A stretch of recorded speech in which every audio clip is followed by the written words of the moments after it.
Hello. That was weird. My headset wasn't working. For some reason, OBS changed my headset input, and so it was just not working. Tree King, Miss Castle, Vieko, James, AA, Retro, E-Jump. Wow, it sounded like a freaking Pokemon rap there for a second. Tree King, Castle, Vieko, James, AA, Retro. You're like, yeah, let's go. Okay, anyway, E-Jones, Lolly. I appreciate you guys all being here at the beginning of the stream. Oh, and, oh God, I always struggle with this name. Irkanazan? Irkanozan? I'm gonna go Irkanazan. Final answer. Thank you guys for being here at the top of the stream. I really appreciate it. You know, I'm not even gonna lie to you. The reason that I am taking longer to start the stream is because I'm organizing my wish list because my birthday's in like 2 weeks. Anyway. Also, we have sorry for no streams in the past like 2-3 days because oh Vieko, thank you so much. Prime sub. Look at that. I appreciate you very much. Thank you for supporting the channel. Also, no streams for the last 2 days. Sorry for that. Thanks for your patience. We have done so much with the Minecraft server. It is so good now. It is ready to go. It is chef's kiss. Beautiful, incredible, amazing. We've migrated server hosts. We've implemented some performance improvements. We've swapped over to paper, which then further improves performance. And then, and this is like behind the scenes stuff, we also had to do a bunch of DNS routing stuff in order to make sure that the play.nimstv.com subdomain works correctly, which I realize is so much gibberish, chat room. We had to reroute our DNS for the subdomain on play.nimstv.com so that way you could connect to the server. Those are real words. That I swear it's not gibberish. And James and I were up until 6 in the morning. 2 nights ago? It was so late. And but we did it. We figured out how to route DNS routing through Amazon Web Services Route 53 nonsense, and now you can just connect to the server via play.nimstv.com.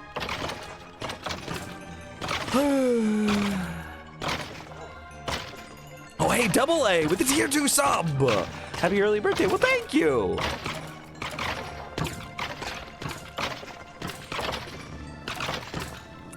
And just as a quick aside, as AA does a tier 2 sub on Twitch, tier 2 subs on Twitch also get into the server. You just need to post in the correct channel. It's the server whitelist channel. If you can't see it, well, then you're either not a tier 2 sub or something broke. Maybe you're not connecting your Twitch and your Discords together. I don't know. Anyway, yeah, I am taking a minute to start the stream because I am updating my wish list. I'm not gonna lie. You know what? I'm just gonna show you. Is this? Wait, let me double check and make sure that there's no like stuff here.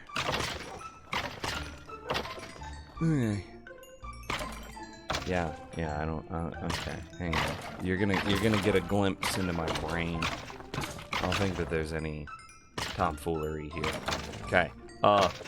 Your boy's computer's real old, so I'm sorting by priority.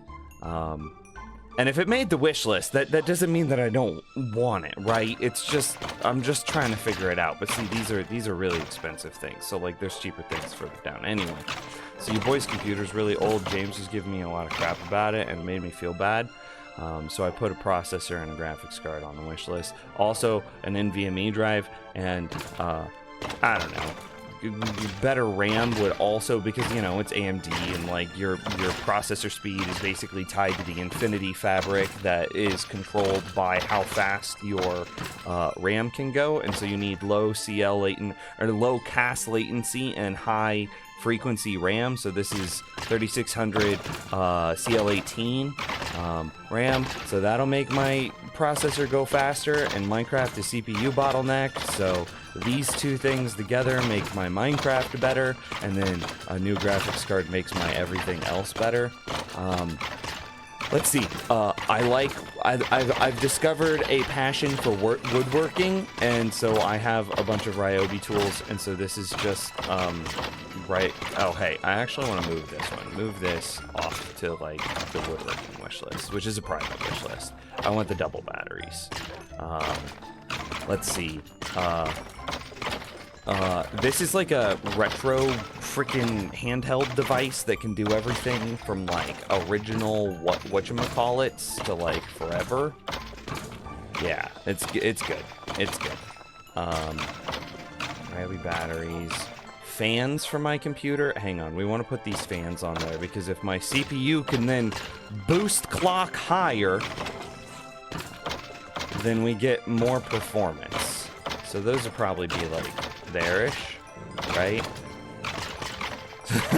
Everything is just like Minecraft, please run gooder. Yeah, this is all. Oh, hey, anonymous cheerer, 100 bits. How does that work? Is that a new feature? You have the RG351M. It's amazing. Oh yeah, that's exactly what this one is. And how do you like the metal, Earcanazan? Like, does it have a good weight, a good heft? Oh, Diet Cantaloupe! I didn't see it! Freaking thank you for the birthday wishes. Okay, see you later, Vieko. Have a good night. Yeah. I get annoyed.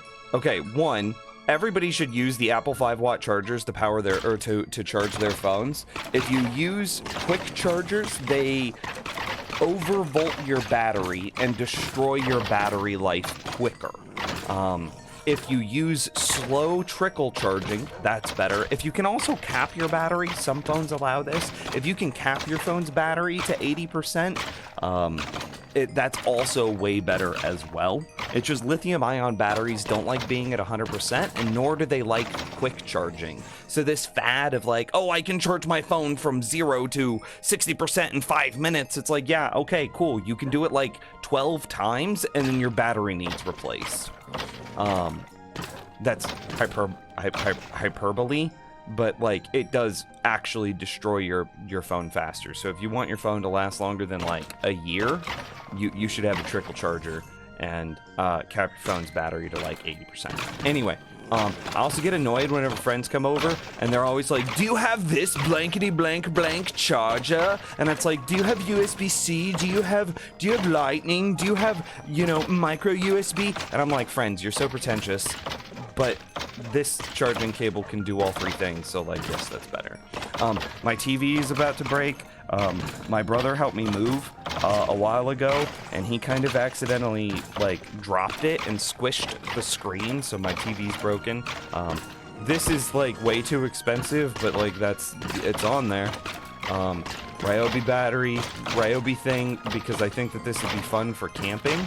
And I also want to camp a lot more, and if you combine that with where'd those batteries go? With these batteries, it's just like, boom, you can just like, so much quality of life of camping, and like you can hide it in your suitcase or your suitcase or whatever when you go camping, or your backpack when you go camping, and then nobody can judge you for glamping, and it's good, so you could like charge your phone and stuff while you're out.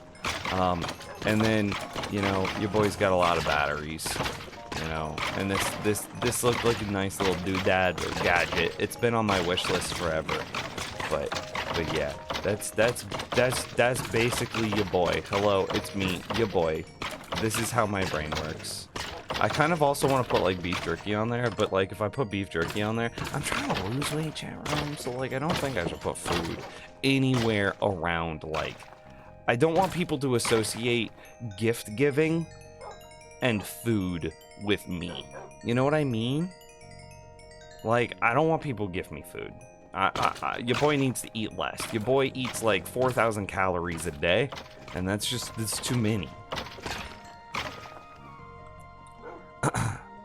It does. Okay, it's got a good hand feel. Okay, you could just say Ozan. It's Turkic, like Oz. Okay, Ozan. Okay, Ozan. I will try to remember. Ozan. The only annoying thing about the RG351M is that the battery drains very fast when it's in sleep mode. But can you, like, full power it down? Like, I kind of want to be the guy that shows up at a house party and pulls out a Game Boy out of his pocket. You know what I mean?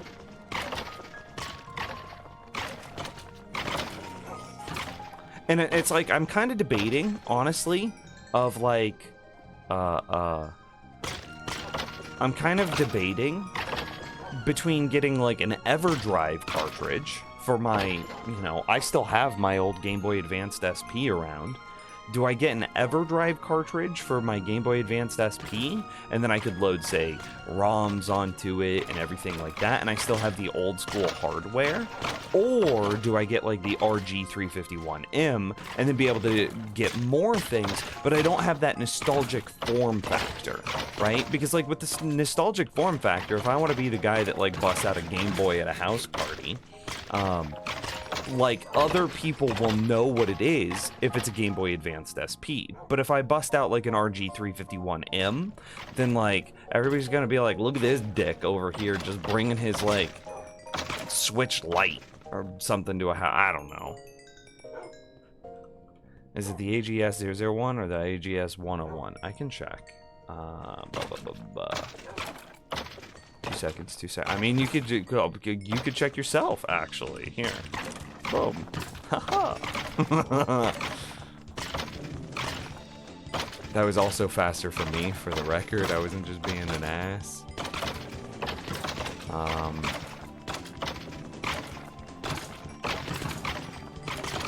Does it say? Does it say?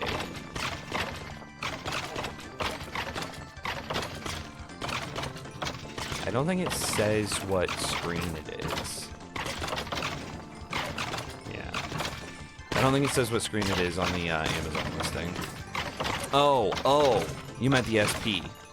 My SP is the good one. My SP has the good screen. I have 3 Game Boy Advanced SPs, 2 that work, 1 that I have effectively forever loaned, gifted to my girlfriend, Candy Rabbits. And then, yeah, it's right here. Boom, I have it ready to go. I'm getting my Game Boy out. I don't even care. I have one that is mine from childhood.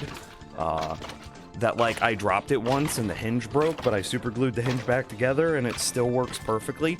And it's the good screen. And I'm gonna double check. I've got the back here. Model AGS 101. Right there. The Ryobi. Oh! OG Bearded Robot. What up?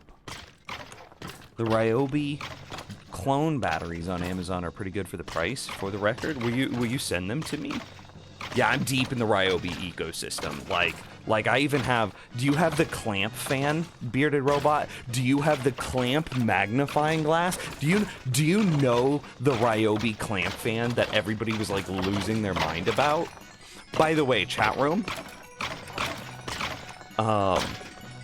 There is a Ryobi subreddit, and the Ryobi subreddit loves how weird some of the... It's a battery system, right? So that way all of your power tools can use the same batteries, so that way it's a lot less... That way there's less battery waste, because then you can have, like, 2 batteries and it works for, like, 30 tools. Well, Ryobi just threw everything at the wall. They were like, fuck it, and make it a tool, and, like, somebody will want it. So there's a lot of weird shit, right? There's a lot of weird stuff out there that Ryobi has. And, like, I've got a few of them. One of the ones that everybody lost their mind for, actually, it's right here behind me, is this Ryobi clamp fan. it's like. Look at this. Hang on, I'll even turn on my webcam for this.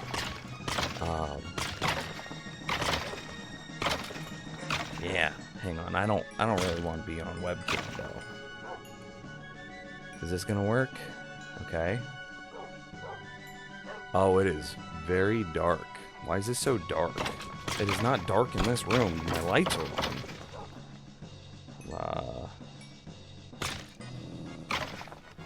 Webcam, why are you so dark? Hang on. I can turn my lights up.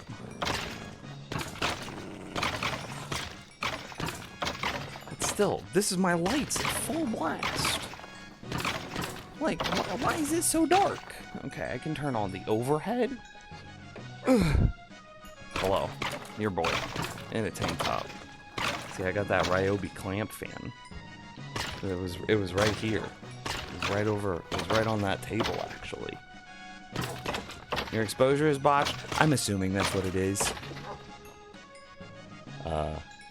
Yeah.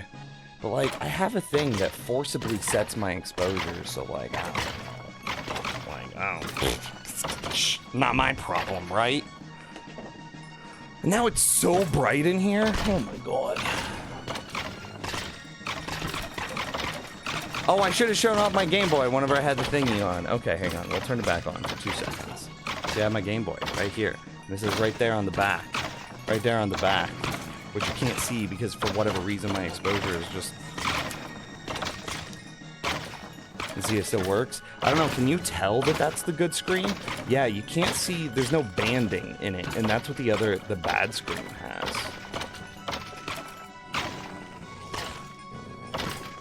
Yeah, I need to replace the battery. I've done that a few times before. So, like, look at that. Look at that. Look at that. It's like, there's no banding in this. That's the good screen, right? That's the good one. And it like turns on and everything. The switch, I think there's some corrosion inside the switch, and so sometimes you have to like flick it on and off a little bit before it'll actually power up. But still works. Still works. And let me put this back up.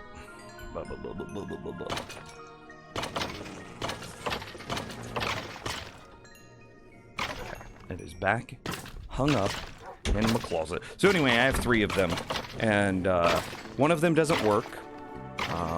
One of them I have basically just gifted to my girlfriend, Candy, and then that third one that I just showed you is my legitimate Game Boy Advance SP from childhood.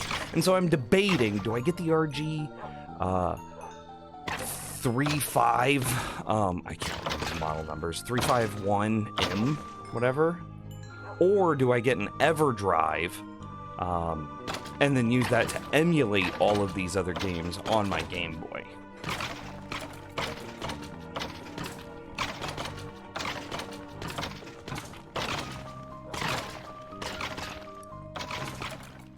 .101 is good. You could get an EverDrive. See, do I do that?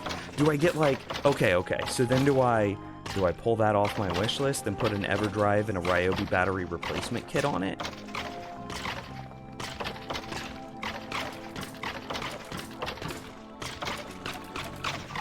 Know what I mean?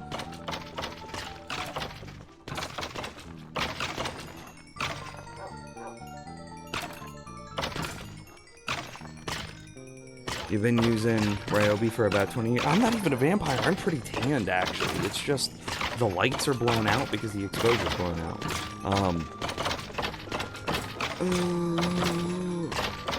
Look in the chat. You've been using Ryobi for 20 years. I mean, I'm 31. I'm turning 32 in 2 weeks, 2.5 weeks, 3 weeks. Something like that. And,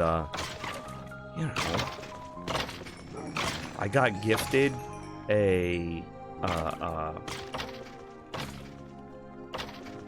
what is it? A drill impact combo set. It was like a drill impact, circular saw, and a small little flashlight, maybe? And, you know, I go out of my way. I live in Kansas City, and Kansas City is a pretty big city, and it's not that hard to find house rentals here. Like, there's a decent number, and so I rent directly from, like, the owners of my house. This was their childhood home.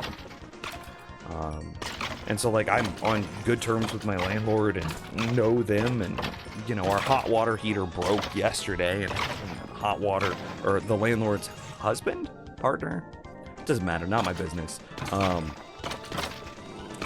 He was out all several times over the last 2 days, and you know, we're on good terms and talking. Anyway, point is, all of those tools have just come in so much handy as, you know, I just fix the house up.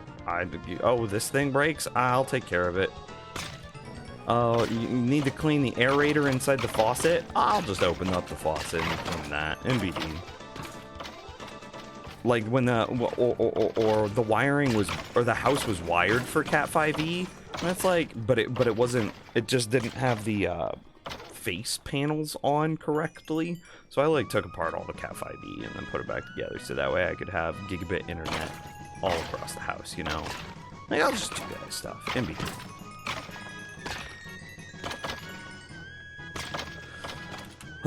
We should just clear chunk while we're talking. I'm kind of feeling clearing chunks. I'm kind of feeling chunky, chat room, you know what I'm saying?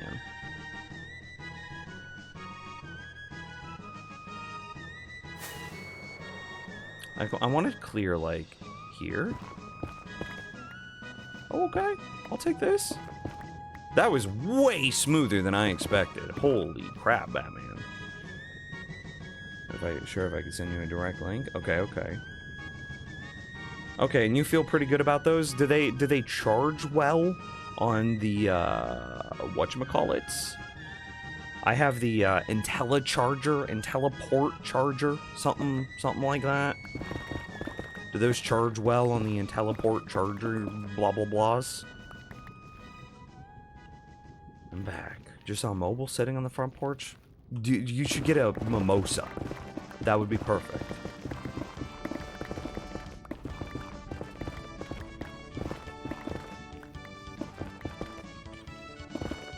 Using them about a year, no problems. Okay. So, okay, bearded robot, I gotta ask you, as a tool guy, do you watch Project Farm? Do I want to do 2 chunks at once or just 1? I'll do 2. What's the worst that happens? If you ever watch any Apex streamers... Oh, E-Jones with the tier 1 sub! I appreciate you! You still have your Game Boy SP, but I lost the charger a long time ago, and you haven't bothered to get a new one. They sell charger battery replacement kits for like 15 bucks on Amazon. I know this because, well, Fwukjud, friend who quit their job under duress, we were talking about childhood video games right before Christmas, and she was lamenting about how she had basically your exact same problem. She loved playing like the old Game Boy games, and she loved playing like the old Pokemon stuff on her old Game Boy Advance SP, and her cat chewed through the charger, and you know, she kind of thought that it's an old school device, so that's the end of it. She kept it, the device, like she kept the Game Boy out of nostalgia, but she just accepted that it would never turn on ever again. So for Christmas, I got her one of those new, you know, chargers. And, yeah. So you could definitely get them, and they're not even that expensive. Also, Retro is absolutely the person to know and to ask about vintage games and gaming devices. He has a rather robust collection and is just super knowledgeable. Also, the Yolk Prime sub! Thank you! Yeah, E. Jones, exactly when here. Yeah, I appreciate both of you. Thank you. I would sub to tier 2, but a lot of money goes towards food. Hey, no worries, no worries. The tier 2 sub gets you access to the Patreon server. So like if you want to play Minecraft with a bunch of really cool people, you maybe consider that. But like, let's be honest, let's not give Twitch any more money. Unless you want that very specific thing.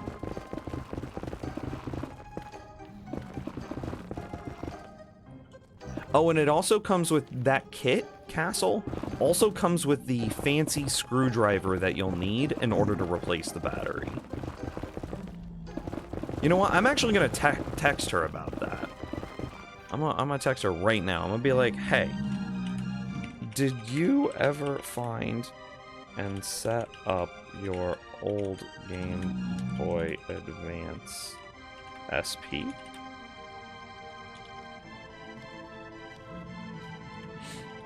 And if you did those cables and battery I got you for Christmas, and did those cables and batteries I got you for Christmas work? Yeah, question mark. Cool. Okay, and Bearded Robot, I'm definitely gonna save this link. I don't know how I feel about like off-brand stuff. Especially like batteries, because it's like, I don't want a lithium fire in my house, you know what I mean? But at the same time, like, yo, if you're here and you are a real human being and we just randomly had a conversation where I was talking about Ryobi batteries, and so I know you're not a bot or anything, right? You're not just out here shilling, right? You are a real human that had real experiences, and if you shared that real experience, and if you say that these lithium off-brand batteries didn't burn your house down, then like that's pretty good, right? That's a pretty good endorsement.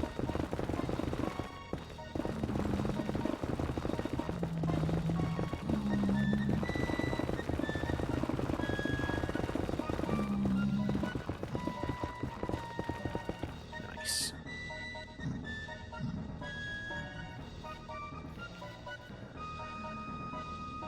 Getting your photosynthesis and you touch grass. I'm proud of you.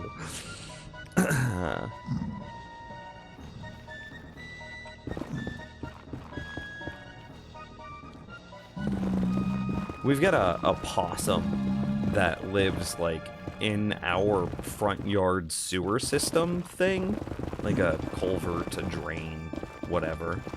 And I think he keeps the tick population around here pretty low, because like literally earlier today there was a deer. I saw a deer taking a giant poop in the backyard, and then I think we've stopped and tried to count the deer that come through our area, and we think that there's about 13 of them.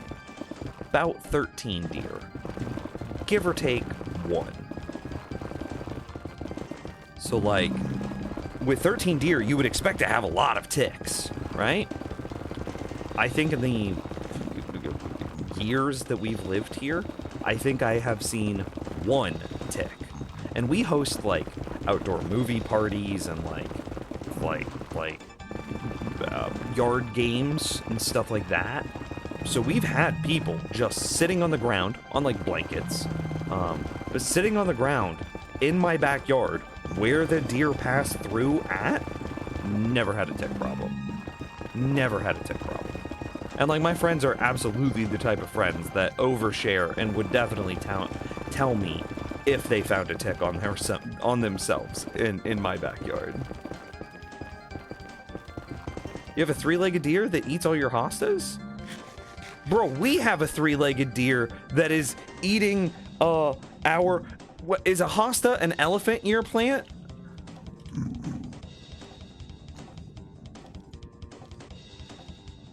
Yeah! We have a three-legged deer that's eating our hostas too! I call them elephant ears though. Oh, that might actually be their name.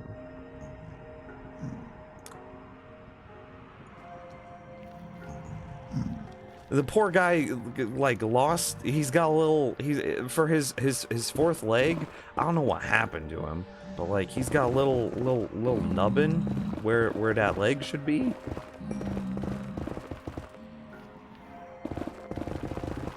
Yeah, they're pretty massive. They ate them down to the bulbs last year, and I was kind of worried that they wouldn't come back this year. But nah, they're in my hostas are in like full bloom right now. They are massive. Elephant ears, it's a type of plant. An elephant. Oh no, okay. I didn't panic, you panicked. Shut up. Elephant ears are a type of plant. Hosta is a type of plant. I was just a doe. She had fawns last year, and they're all mooches. Oh. I think ours is relatively young.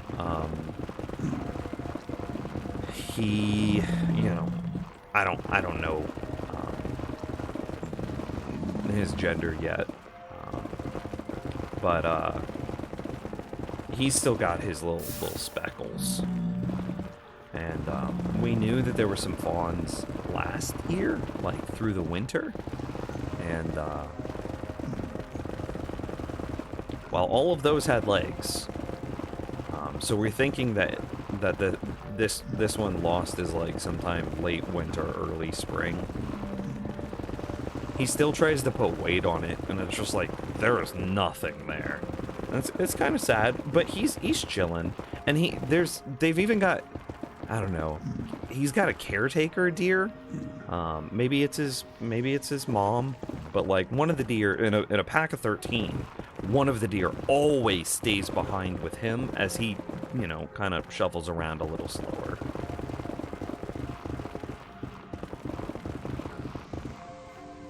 I'm starting to think that OG Bearded Robot is secretly your neighbor. I mean, our neighborhood app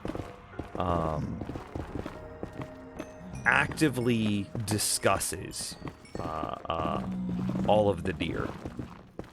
They have like names for them and everything.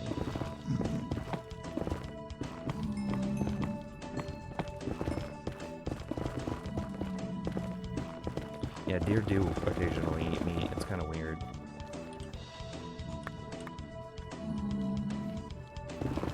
That's just Missouri. It's the same everywhere. Hey, Nim's lovely content. Having trouble gifting a sub? You get it? I have not received a sub yet. But I appreciate your kind words, though, and the thought. Live in Springfield? Oh, yeah, okay. I mean, yeah, it's the same thing. Are you me? With your Ryobi tools and your deers eating your hostas?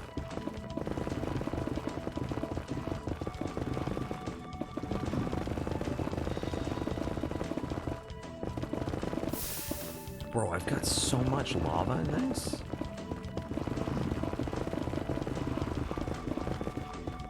Like, I even went to a local freaking plant store recently, and I was talking to the I don't know, the nursery. It was a plant nursery. I was talking to one of the people there, and she basically recommended there's a product that's effectively capsaicin, the thing that makes spicy food spicy. It's a capsaicin spray that you're supposed to put on your hostas so the deer quit eating them. And she also was talking about ways that you could make it yourself effectively by blending up parts of peppers in order to do the same thing.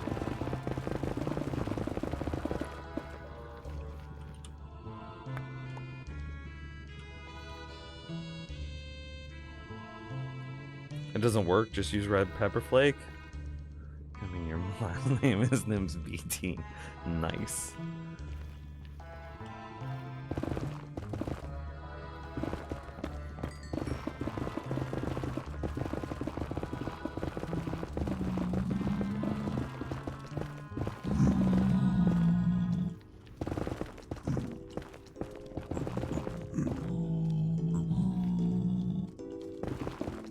Thanks for the follow.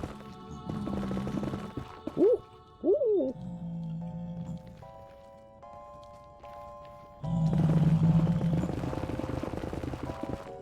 Okay. So this is the fear, right? They would plunge directly into lava, and if they do that, and they're holding an item, they'll just sit at the bottom of this lava lake, never despawning. And like that keeps me awake at night.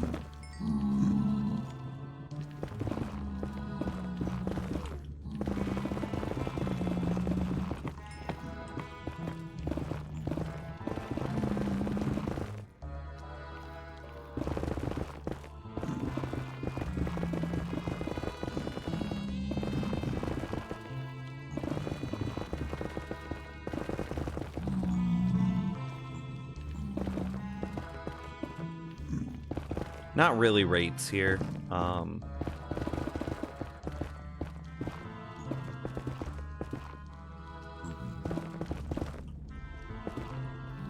Yeah, nothing that we're gonna clear here is really going to contribute to the rates, but it'll make me happier knowing that we have more chunks done, you know? Pow. I mean, it works, but why spend that kind of money and get free red pepper flake from Pizza Hut? That's a good point. That's kind of what the girl from the plant nursery said. The capsaicin spray was like $70 freaking for a gallon bottle of it. And I was like, yo, I get what you're saying. I see why this would help, but like, I'm not gonna spend $70 to save my landlord's hostas. Like, no thanks, I'm good. But, you know, if we order some Pizza Hut and, you know, if I just turn on, like, generic white guy charm and ask them, yo, I did that the other day, and this lady gave me so much teriyaki sauce. If I just turn on generic white guy charm, they'll just give me, like, the entire thing of sauce packets, right? People are, it's a combination of just, like, just ask in, like, a way that's not weird or creepy, and also people are so fed up with their jobs right now that they're just like, you want hella sauce? Here's the bucket. Because they just don't care. Okay, is this down now? Can I...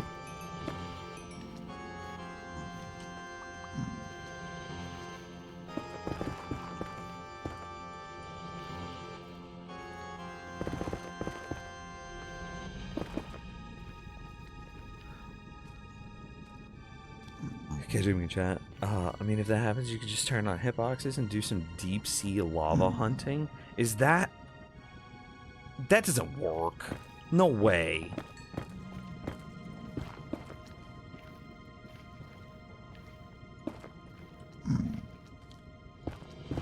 Like, because the hitboxes are even obstructed by the lava fog.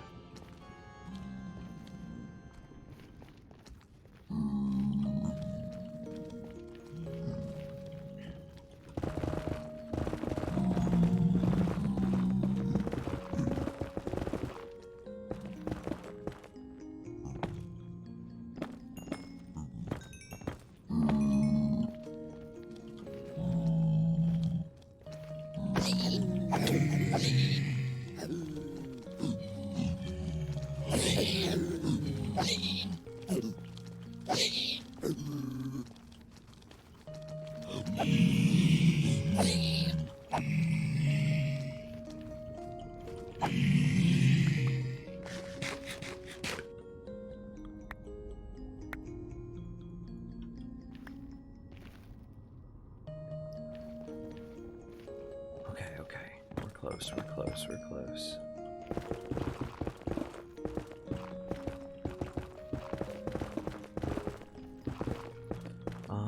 I'll fly back up, land on top of that, clear it out. I'm not worried.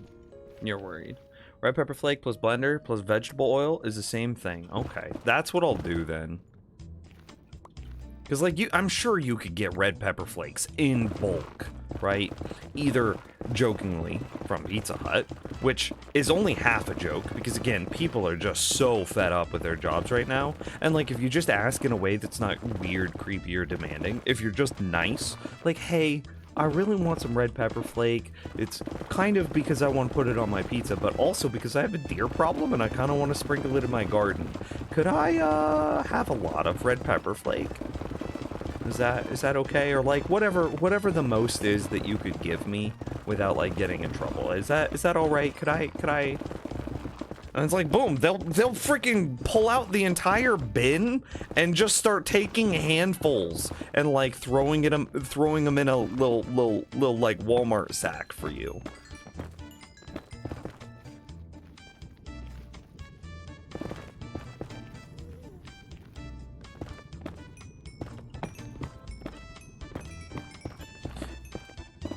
And I'll have to reapply that a couple times because you have to train the deer that it's spicy, right? That's what Plant Nursery lady told me. So I have to reapply it after each rain until the deer eat a little bit and then they learn. And then I have to reapply it less and less. Is that accurate? Is that accurate to your experience? That is what the plant nursery lady said.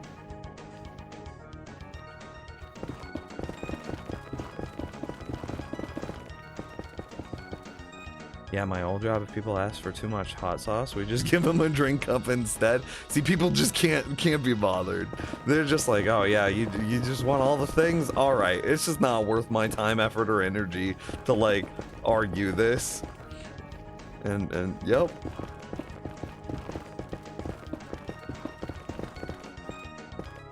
And again, don't have expectations. If they don't do it, that's fine.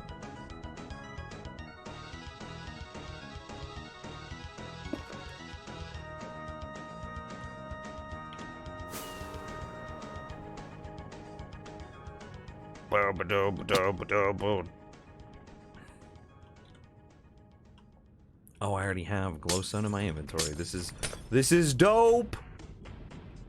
Your boy needs so much glowstone. I am seriously considering rebuilding my overworld base, for the record. One, in an attempt to try to reduce the amount of lag, which, by the way, it's recently come to my attention that I am the only person in the world that gives a, like, two shakes about lag. Do you guys just not care about performance?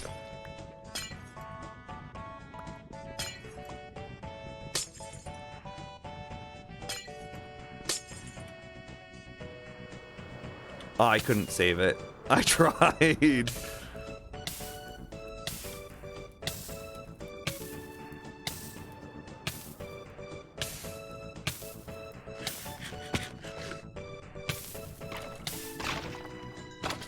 But, like, jokes and memes aside, I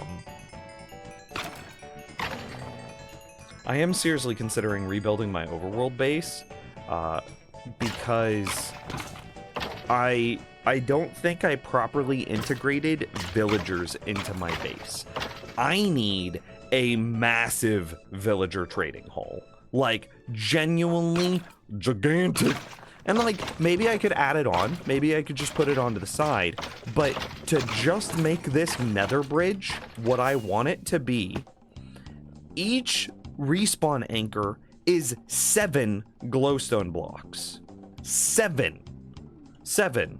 14, 21, 28. Boom. The effectively half a stack of glowstone that's in my inventory, that's it. Like, see, this is gonna be so much. Are you seeing this? And that's it. That's I'm out. And like, I don't want to use this one because it's holding it's a placeholder slot in my inventory, right?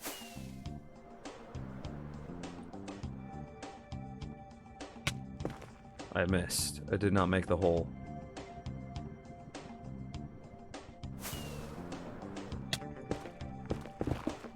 Okay, I made a new hole. It's a little low though. Get down, get down, get down. Okay, and we do it again. They don't taste the spice, it's just a bitter mouthfeel issue. Okay. Maybe Plant Nursery Girl was then slightly misinformed. I mean, it's the same thing though. Does it matter if it's spice or if it's bitter to them? It's a deterrent that doesn't hurt them. I do not want to harm these deer. I love them so much. They're so cute, and I love when they go through the backyard, and I love when they take a shit in my backyard. I think it's very cute, chat room. However, I don't want them eating my garden because my girlfriend really likes having a garden, and it makes her sad when they eat all of her flowers. So I would like to have all the cute deer in the backyard, but also not have them eat my girlfriend's flowers.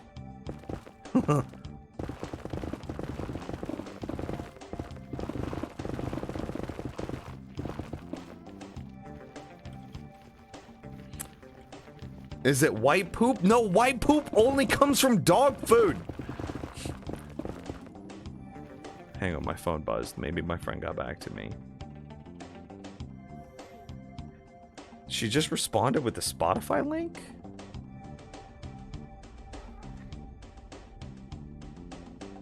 Okay.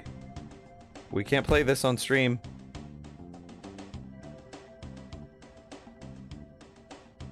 But I guess I asked her about her freaking Game Boy, and she just sends me a Spotify link.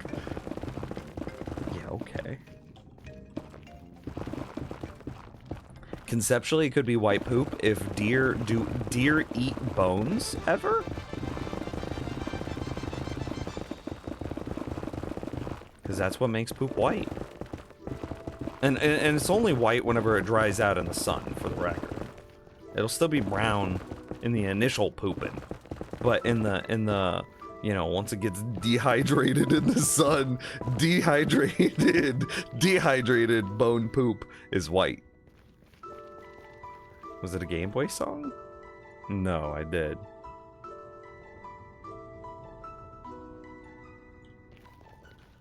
It was not. Sorry.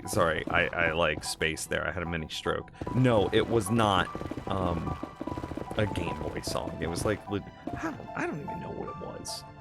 It was some, I didn't want my Spotify. Better Moments? Maybe it's a song she thinks I would like. Hey, oya, oya. Oi, ah. We've been contrasting music for a while, and I think it might be a song that she thinks I'd like, because I'll send her songs sometimes of stuff I think she likes, or I'll show her songs sometimes that I think she might like, and she always says, "Ew, gross, Nims, this is radio music." And it's like, bro, the radio would never play this, but like, okay. And then she'll show me stuff, and it just sounds like people are just like smashing their instruments. But like, we've been finding a middle ground, and that's very interesting, I think.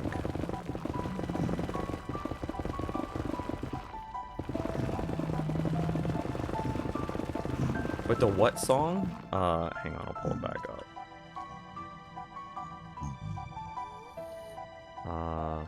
Jason Soweto? Better Moments, maybe?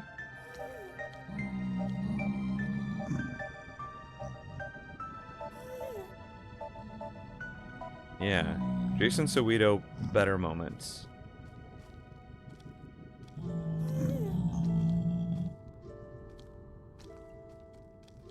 But I have no idea. So she enjoys ska music? No, see, I can even get behind ska music, because like I had like, you know, that you know, everybody had a Less Than Jake phase, right? As their very poppy ska music. Anyway, I could get behind it, right? Because like pop punk is a lot of fun. So like I can at least appreciate. I just don't understand like the very odd, and it's so far removed from my tastes that I couldn't even tell you what it is that she listens to.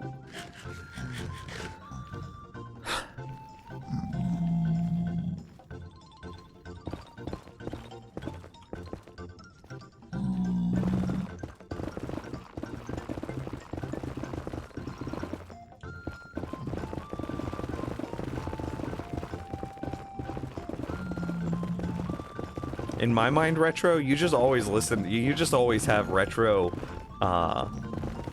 video game soundtracks on. That like that just that's what I envision. It's just you have like a single like earbud in, and it's just always playing a piece of retro video game soundtrack. That is always, that is what I imagine you've got.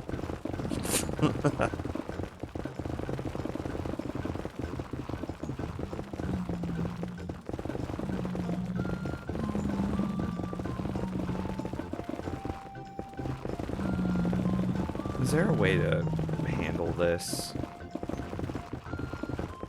The rates are too good, is what the problem is. Way to stereotype people? No, I just know. I just know. No stereotyping there. I just know.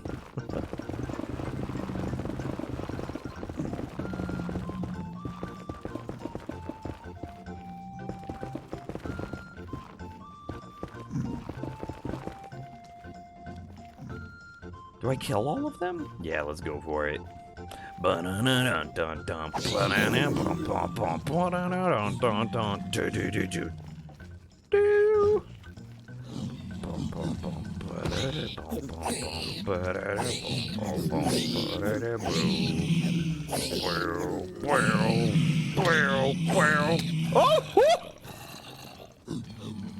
Yeah, zombie freaking spawning, that's cheating.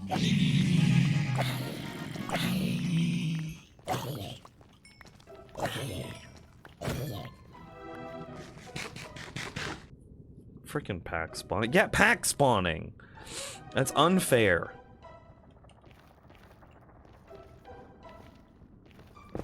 It is indicative of how well isolated we are, though, because if we are getting spawns like not the pack spawning, but the zombie piglin spawning initially, if we're getting spawns like that, it means that there's just really nowhere else for those dudes to spawn. You know what I mean?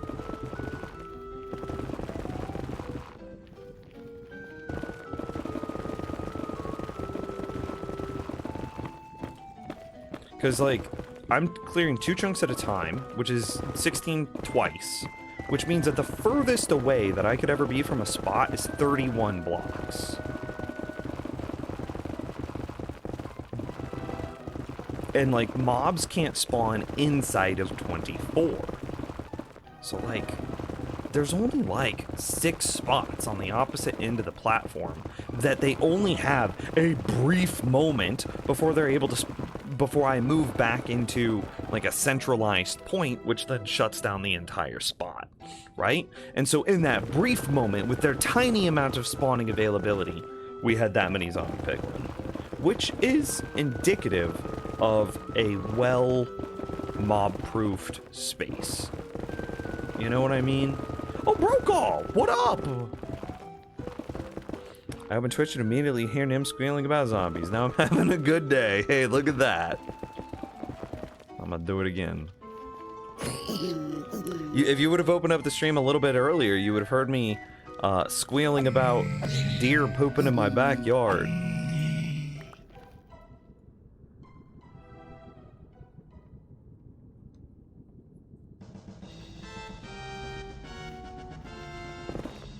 Gave you a music genre based on your username. I'm not that musically inclined. So, like, every one of you just listens to dad rock on loop. That's it. It's just nothing but, like, Rolling Stones and, like, ZZ Top and Queen and Van Halen and that's it. Every single one of you. That's your entire Spotify. That's your entire Spotify listen history.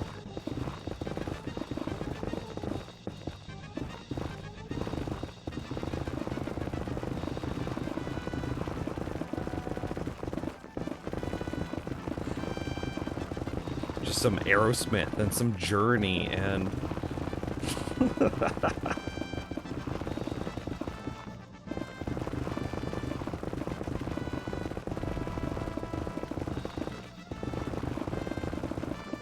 too accurate, you feel attacked.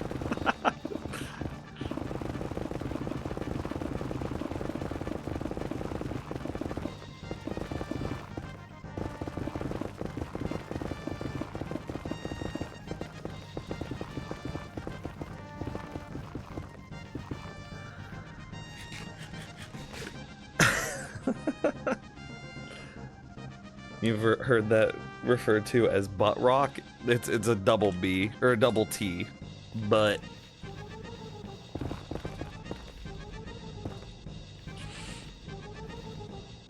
When radio station playing classic rock like that will say nothing but rock. Yep. Accurate. Nailed it. I nailed all of chat. And like, don't worry, chat room. I'm not talking shit. I love dad rock. Like, love dad rock.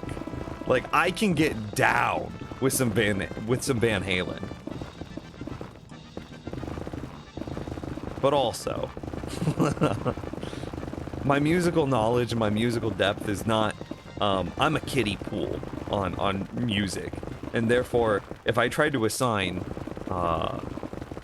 genres or even bands to just 15 people, because that's how many viewers we currently have, I don't got that much. I don't, woo, pickaxe durability.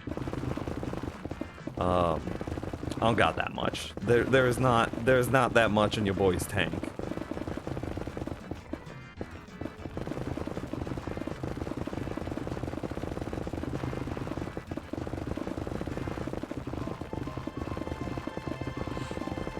Like I said earlier, like the entirety of me is like dad rock, 90s, 2000s pop punk, and variations of electronica. Yeah.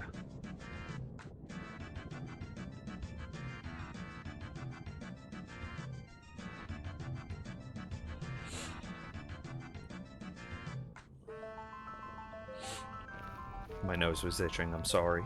I think I smacked my mic at one point because I was itching my nose so aggressively. Oh.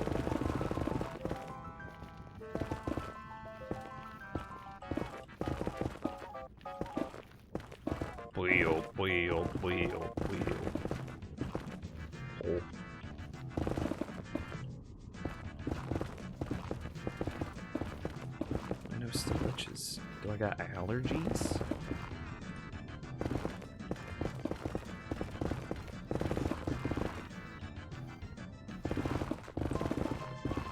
This roof area feels very weird to me.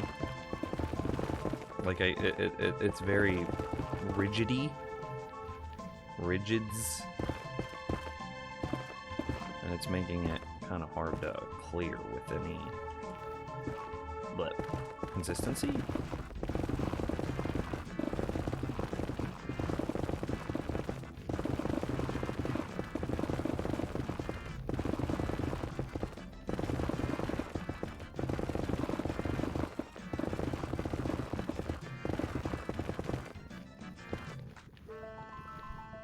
Did you tell? No, you did not tell me you were having a daughter next month. Don't you already have?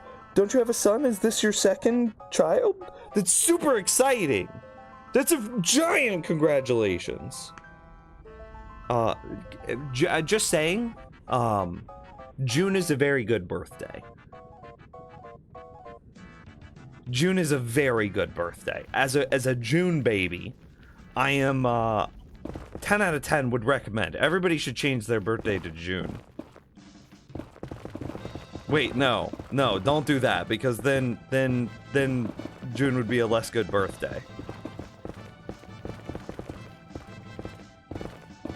Yeah, because it's like the perfect distance from Christmas. There's no great grand holidays that you're trying to compete with in June. Like, you're just chilling. You can claim that entire month for yourself. Like, imagine if you're like a December 12th baby. And like, I know there's gonna be some early or some mid-December babies in here, but like, bro, that had to suck. Like, your birthday is just cold and miserable, and it's totally superseded by, if you're in the States, Thanksgiving, and if you're from effectively a Christian nation, Christmas. Like, you're just like, whatever, guess I'll die then. Like, having a mid-December birthday has to suck so bad, and you can't have friends over, and you can't do anything, it's too cold, and everybody's just sad. And this is, again, all assuming that you live in somewhere where it's cold in December. And it just sucks. I feel bad for those people. December babies, do you hate it? Cause like as a June baby, I'm just like, I'm living.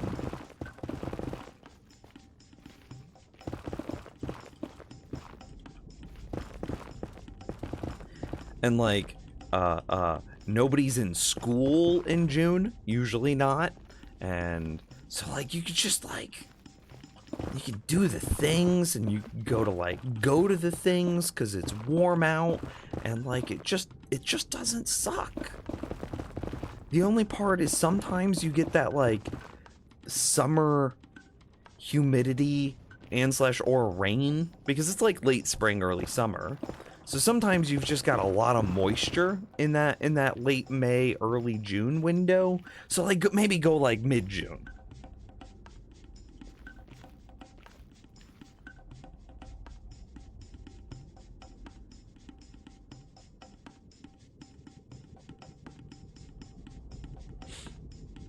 October is good enough, but then you gotta compete with Halloween. Everybody's thinking about like, oh, what present? Well, I mean, I guess Halloween is a very American holiday, but still, it's like you're competing.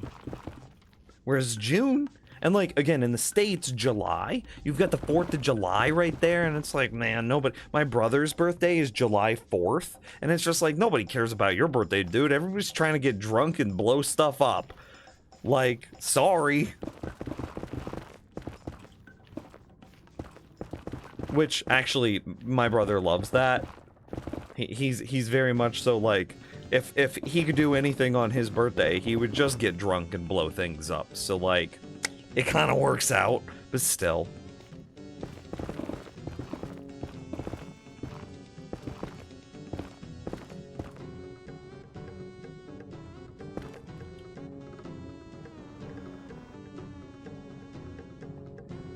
Yours is the end of May. I never had a party growing up because school was ending and everyone was leaving the area. See, that's why, man, that sucks. I felt like I had the opposite experience. School had just ended, so everybody was still talking. And then because of that, I want to go take out one more row of chunks over there because then we would have the like 4x4 above this done, and that would be quite attractive. Your brother's twins were born January 1st. Do they hate it? My brother's birthday is December 21st. He hates it. Yeah, see, boom, there it is. You're an August baby? Never had a proper birthday because no one is ever here? Big sad?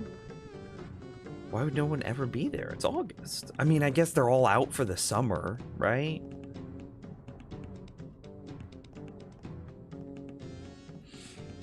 Early November? Voting, yeah. I mean, and that's a region thing. But then Thanksgiving, yeah. I mean, maybe everybody's kind of gearing up for Thanksgiving for the holiday season, but like, yeah, that's pretty uncontested still. Your birthday is the 4th of June. Yo, my birthday is the 6th of June. Let's go, Kabbalah. It's a good birthday. Wait, do you agree that it is a good birthday?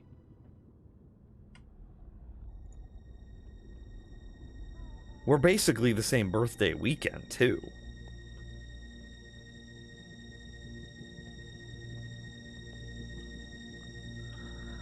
Do I want to clear it?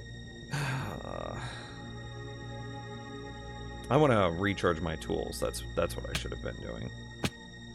Dumb. I'm just getting in here to be a little safe.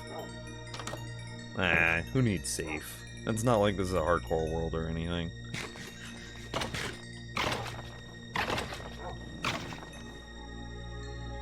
It usually rains here, but you like it very much. Okay, do you like the rain?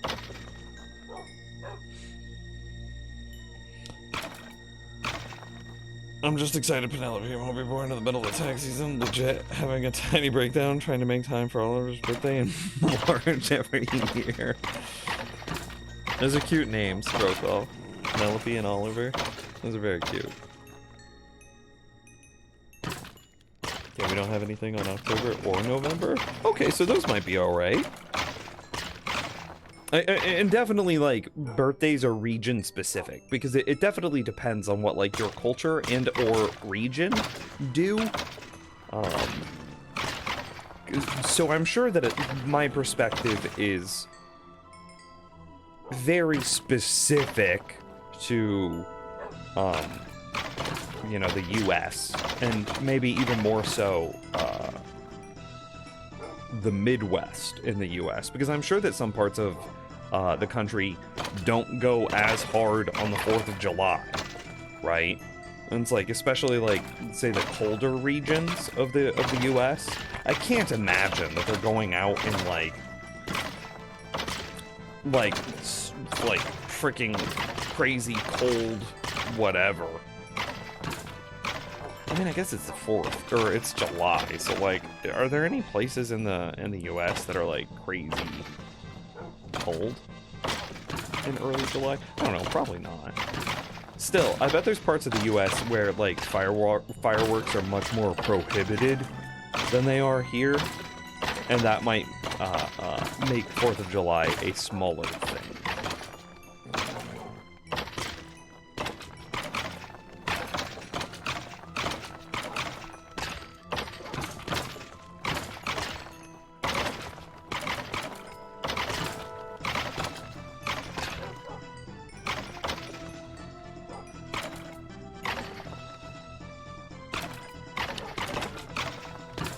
Birthday has a ton of, or my family has a ton of birthdays all smashed together. December 13th, December 19th, and Jan 13th.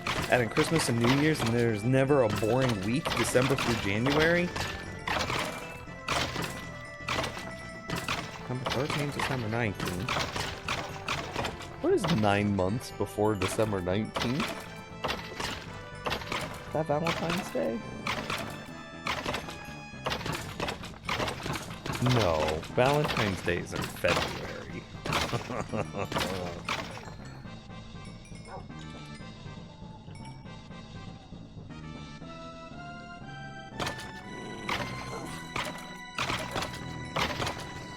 So that's all the mid-November people. Mid-November people are Valentine's babies. I see. Okay. The answer is St. Patrick's Day. Oh, okay. Just wearing green, getting drunk, and making babies.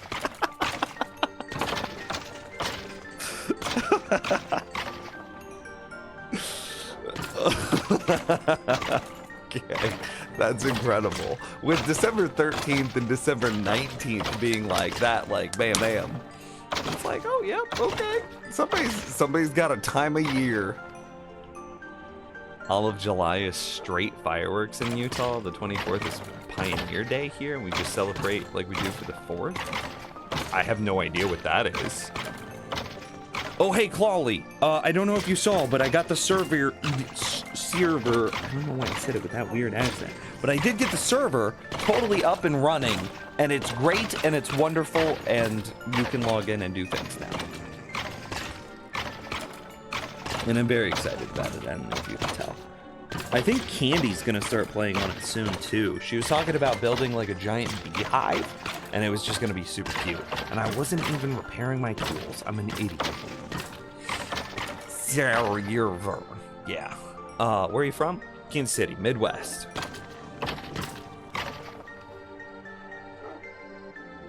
It was kind of the same. November 3rd, November 30th, November 24th, November 17th, November 11th. Retro, I got bad news. You guys are all Valentine's babies. All of you.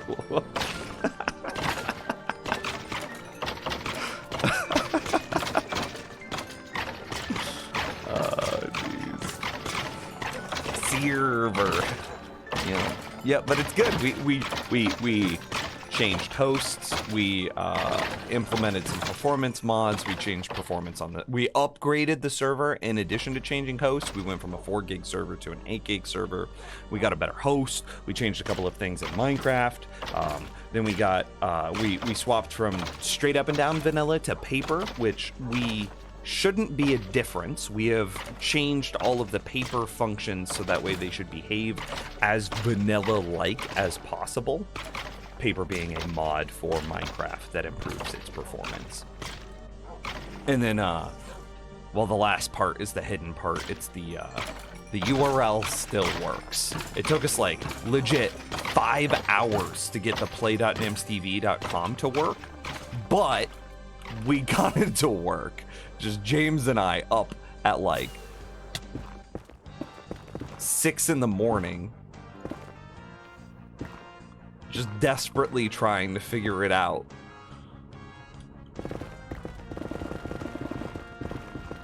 I'm gonna clear one chunk at a time here because I'm just tired of killing all these zombie piglin. You know, if it's slightly slower, like how much not performance, how much time am I spending, how much time am I saving by clearing 2 chunks at a time versus how much time am I spending to kill all these extra zombie piglin? I mean,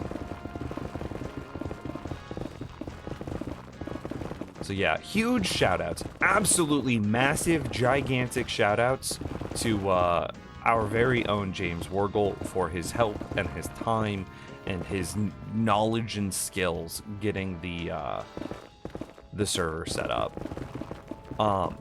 And also a shout-out to Mr. Retro for the recommendation of our new server host. But yeah, James has thrown like, I don't know, a lot of hours at this in the last couple of days. Huge shout-outs.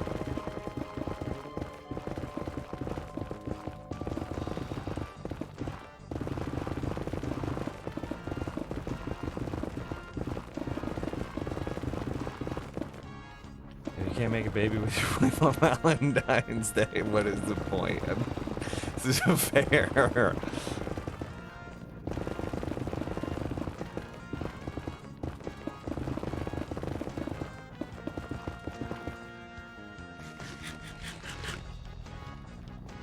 I was always happy for my birthday because it was just between start of school year and Christmas. Kept me going on fall. Nice. I mean, that would be another good place. Yeah. It was pretty simple. We were just dumb. I mean, we had no starting knowledge, and we had to educate ourselves from starting knowledge all the way up to final product. And that just took time. Yeah. So, like, yeah, we were a little dumb. For sure. But also, like,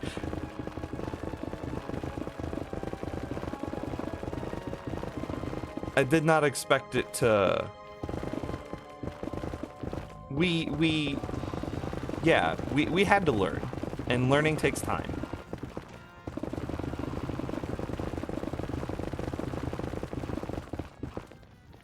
Does this just kill my bitrate? Out of curiosity, is this just super blurry as I do this?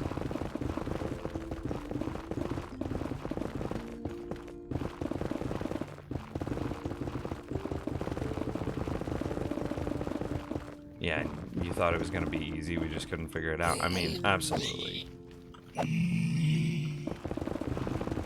And you know, the old server host, the way that it interacted with the Amazon web server Route 53,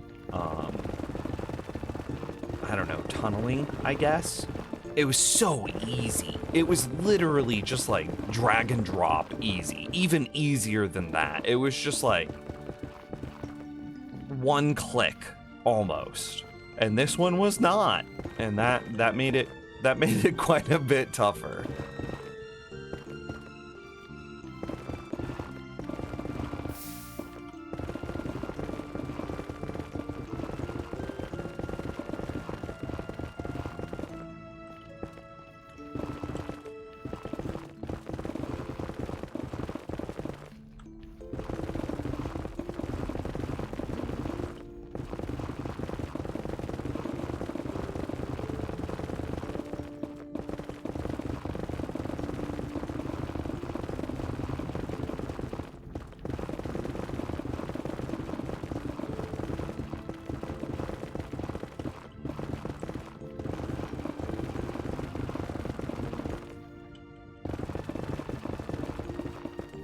I actually walk back what I said earlier. I think that clearing 2 chunks at a time is the, like, magic spot. Because now that I'm aware that there are, like, 6 blocks that a mob could spawn on the opposite side, I'm kind of changing my pathing as to not allow them to spawn as much as possible. And I think that this is going to be... I don't have to worry about clearing mobs, but I also have long enough sections that I am able to, like, quick clear areas, right? You know, should have really talked to me. I literally update DNS setting for people at work all the time. I'll show you what we had to do. Hang on, let me see if I can.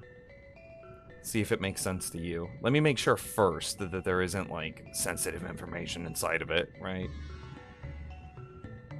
Yeah, sign in. Yeah, of course, this isn't. This is just gonna link to the server IPs, which are already publicly available, right?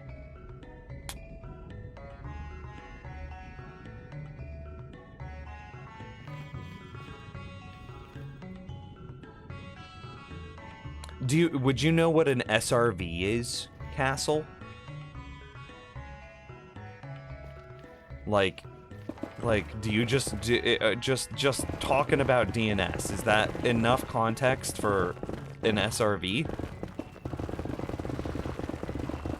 Because we had to learn what an SRV was and how it worked and how we could use it to do things, and then we had to learn how SRVs interact with Minecraft because it's not straightforward.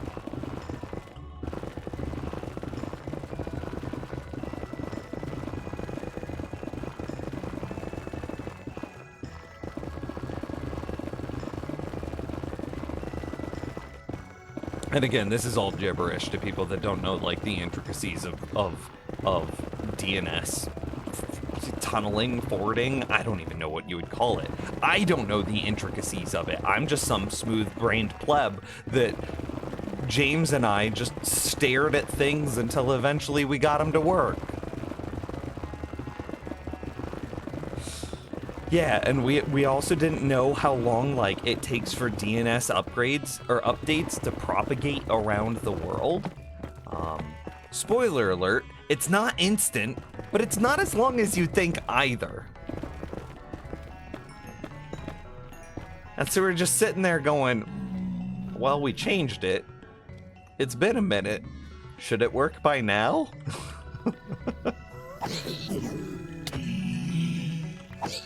And then, like, 5 minutes later, it's like, it still hasn't worked. Do we try again? And so then we just made, like, 30 freaking different types of DNS. Like, we made C names, and we made type A's, and we made dozens of SRVs. And, like, again, these are all gibberish to anyone that knows. Rephrase. The only people that understand even half of that are people that understand, like, what DNS is. So we just spent so long messing with stuff like that. And then it turns out that we were only doing half of what we needed to do. You had to put at the front of your DNS name thing was you had to put underscore Minecraft dot underscore TCP dot at the beginning of your subdomain. So if I wanted it to be play.nimstv.com, what I actually needed to put in as the host name was underscore Minecraft dot underscore TCP dot play dot nimstv.com. And then we needed an SRV. Yeah, it was a lot.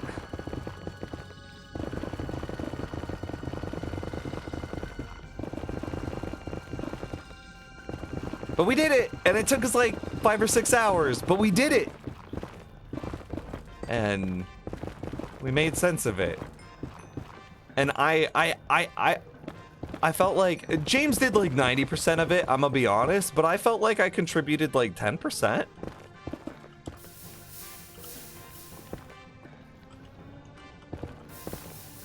you know?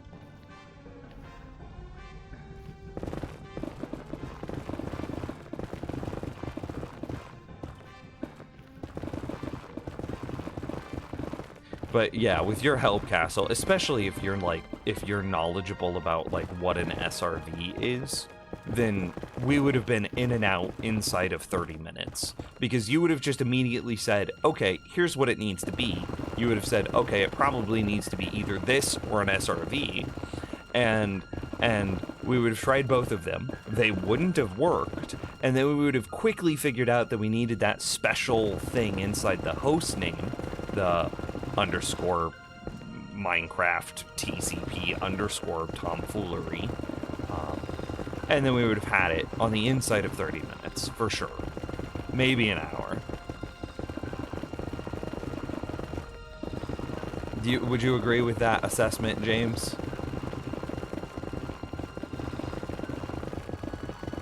Because that's really what messed us up, is we saw all these different types of port forwarding, and we weren't 100% on what we should use, and there were a bunch of conflicting reports about, like, oh, just the old server used type A, and that worked great, and, like, some people were saying, like, C names, and some people were saying SRVs, and, like, we were trying all of them, and they weren't working, and it's like, it wasn't working because Minecraft didn't like it, but we didn't know that. So we just kept trying different stuff, and that took forever, and... Ooh.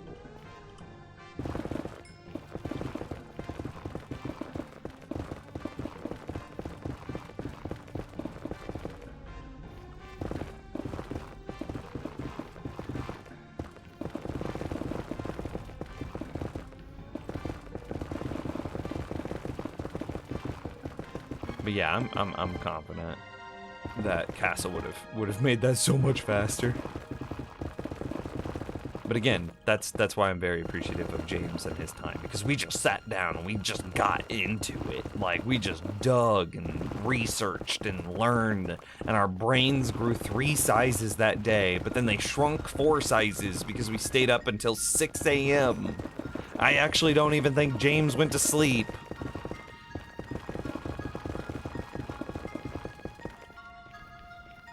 The internet is much more complicated than people think. There are way too many moving parts. Yeah.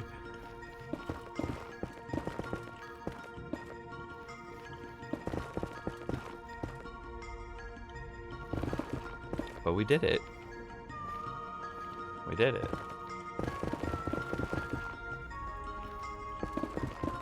And it was sick. And now, and that was the cool thing, though, is like once we finally figured it out, we had that eureka moment where it started to work, and it was like, this is it. We're on the right path. We clearly know what we were doing wrong, and we knew how to fix it, and so that was such a relief, and it felt so good to have that, like, aha moment. And immediately after we had that aha moment, we realized that as soon as we get this to work, and this like 6 hours that we've now spent digging into it and like fighting with it and learning and just not, ooh, buddy, and just learning, we realized that if we do it well, no one will ever know we did anything. And that was a very funny moment, but it was also kind of sobering because it was just like, oh God, it's finally working. We just spent 6 hours messing with this, and if we do it right, which it looks like we are, no one will ever know we did anything at all. And that kind of was like a, oh, okay moment.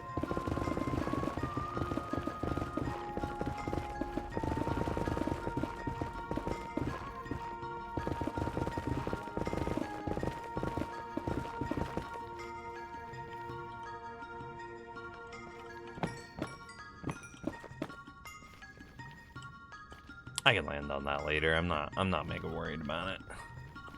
I'm a little concerned about this. I know it's not gonna burn in the lava. I just don't want to have to go chase it into the lava.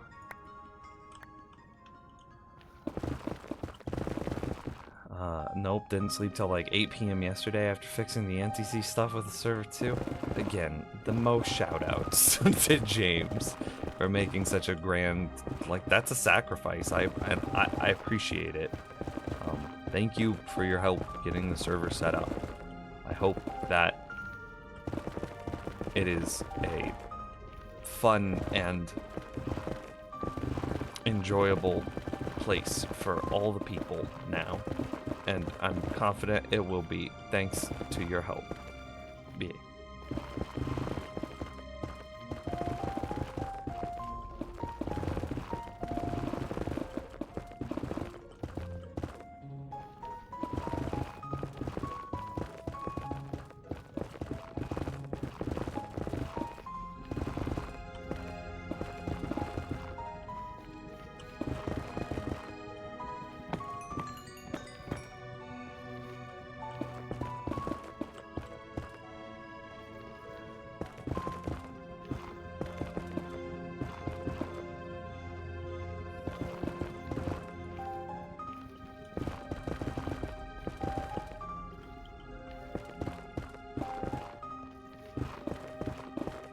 That's looking real good.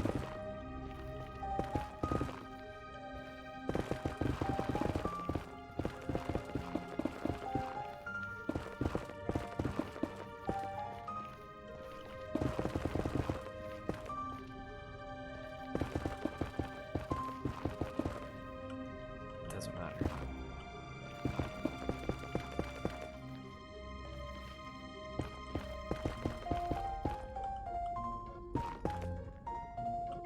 Can't reach.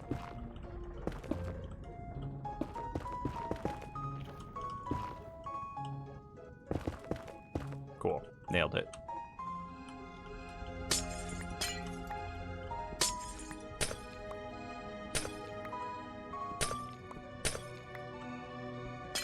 And yeah, so I was talking to Candy about it, about the server and like how we had spent all night getting it set up and fixed and improving the performance and adjusting and like finding a new server provider and upgrading that server provider and then getting like the subdomain to work and then doing all of this stuff.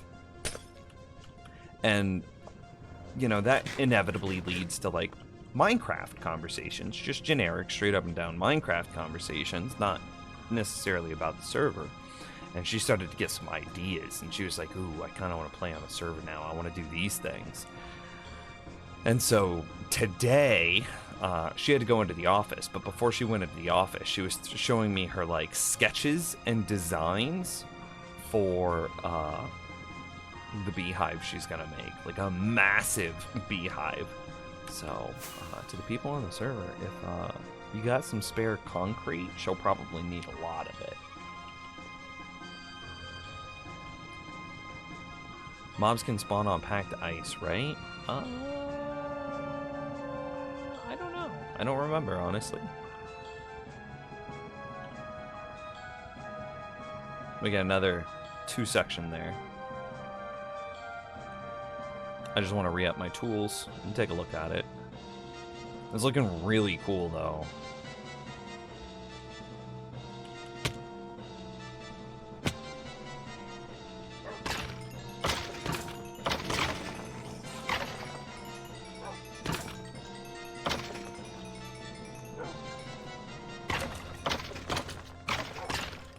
Good luck on that. Finding a desert nearby has been hit or miss in this world for sand. Ooh. This is why husks should drop sand.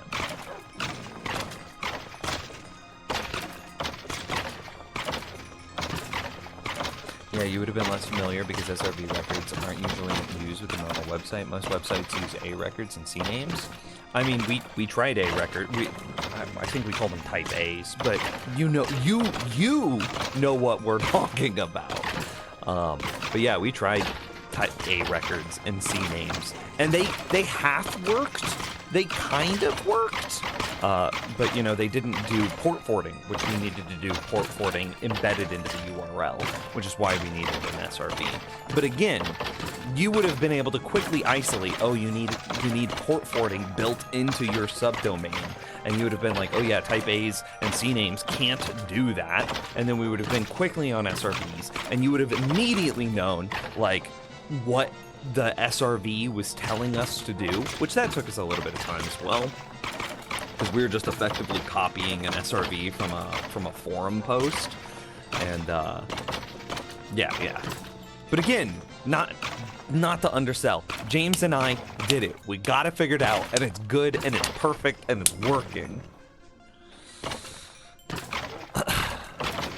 Nims, did you see the Husk Sand Drop data pack on Discord? I did! I think it's really cool. I was talking to James and Castle about it, and, you know, mixed feelings, because in one hand, I think that there are... Oh, I thought of another thing. Keyword Elytra. Remind me of that in a couple of minutes. I think that there are some small things that we could do to improve the overall performance, like not the performance of vanilla, but the experience of vanilla. Sand, husks dropping sand, I think would be one of them. Yeah, I think that would just make the experience of acquiring bulk sand feel way better. You would be able to build your farm, and it would just feel good. Talked to James and Castle about it, and it's like, it's just, but it doesn't feel vanilla to do that. Which it's like, it's true. Not very many mobs outright drop blocks. Skeletons drop bones, and you can kind of make those into bone blocks. Witches drop redstone, and you can kind of make them into redstone blocks. But, like, not many... Hi, welcome home! Candy just got home. She kind of spooked me a little bit. Not many mobs drop, like, full blocks outright. And, like, think about, what is it, Guardians? Guardians even drop only portions of blocks.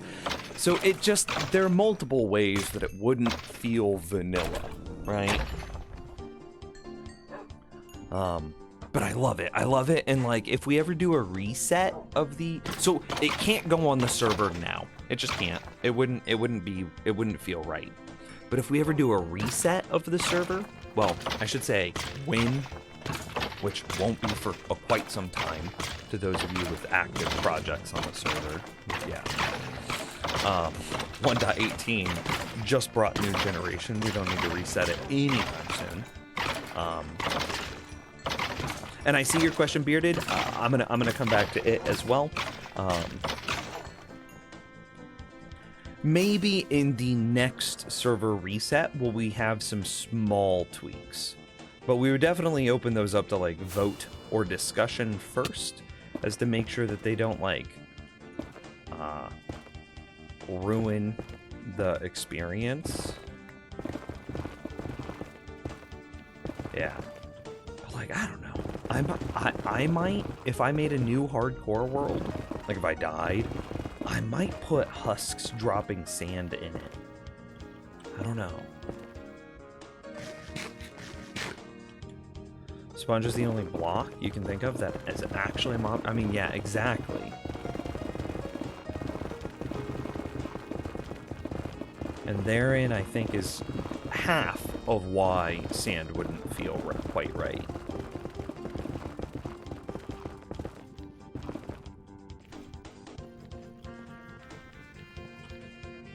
Yeah, no, I wasn't suggesting that, like, that's what you were looking for. I was just, I'll just turn on the chunk borders. I won't worry so much.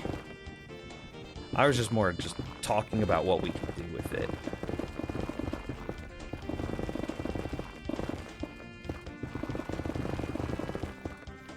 There we go.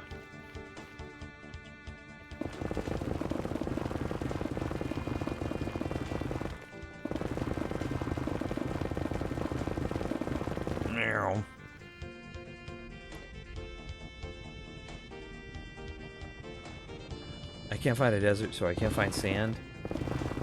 Dims, just use a husk farm. husks spawn in desert. I know, but then all you have to do is find a single desert, and it doesn't matter how big it is, because as long as it's just big enough for, like, a standard mob farm, then you would be able to convert that standard mob farm into, like, a husk farm. Or at least it would be like a husk creeper farm. And you could absolutely use that to get bulk amounts of sand, right?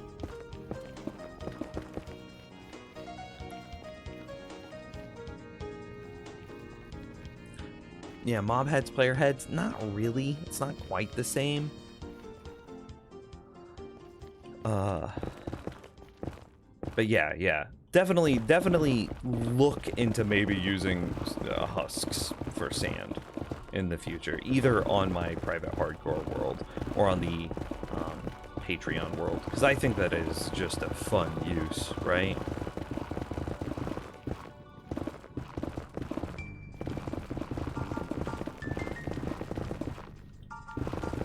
Maybe for a more vanilla approach, instead of like a full block of sand being dropped, it would be small sand piles, and then those.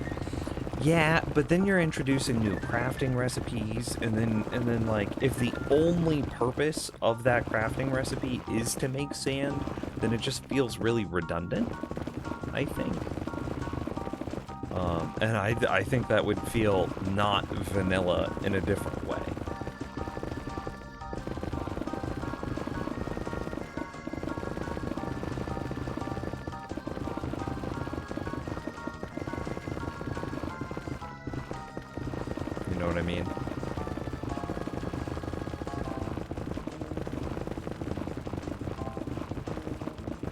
I still think that them dropping sand outright is the best solution, but it still just doesn't feel 100% there.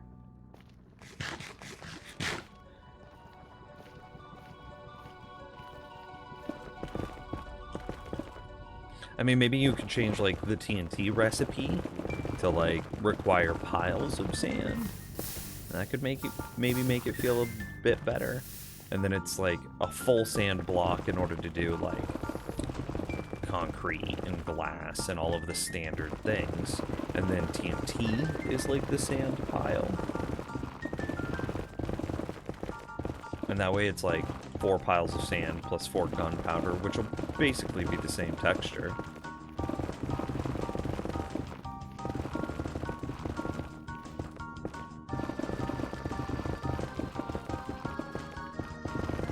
Same thing as like glowstone dust to glowstone. I mean, yeah, that's a good point actually.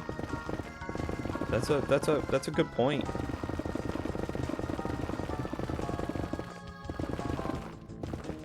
I mean, they are working on adding new glowstone dust. Still has what, 2 other functions? One in potions and one in arrows, right?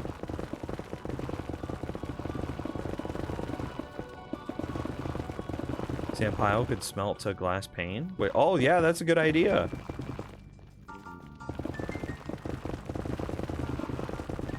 Okay, yeah, no, sold. You've sold me. Husks should drop sand piles. 4 sand piles makes a block of sand. Smelting a sand pile gives you a pane of glass. Yeah. Feels very baked into vanilla. You're adding a new block and a new drop table, effectively sand piles, and husks dropping these sand piles. However, it would make renewable sand a thing. Would that feel bad that like renewable sand is a thing and now you have to convert these sand piles in bulk?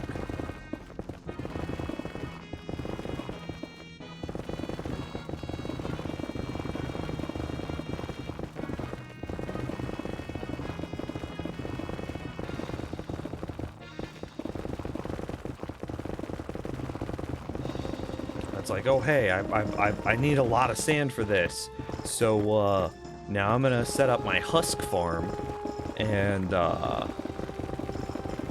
then I just need to bulk craft sand piles into regular sand. Would that feel bad? It might.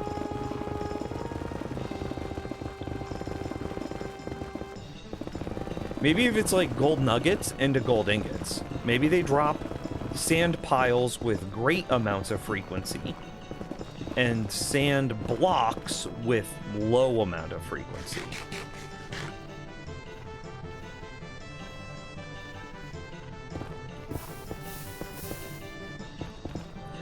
Keyword elytra.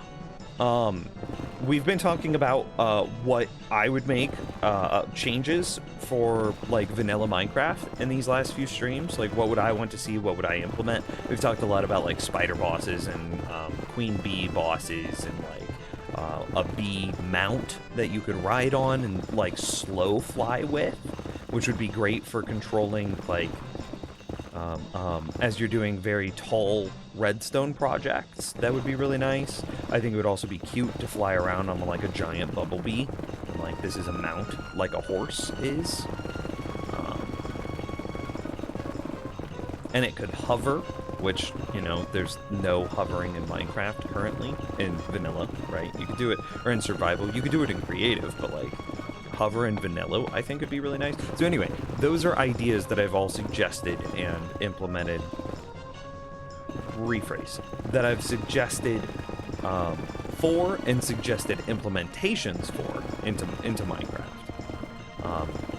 One more that I would make is I think that there should be a way of, and this is complicated, I only think this should exist for servers. I don't think that this should be baked into vanilla Minecraft. It should only be in vanilla Minecraft servers. And that is a way to get elytra that is not from an end city.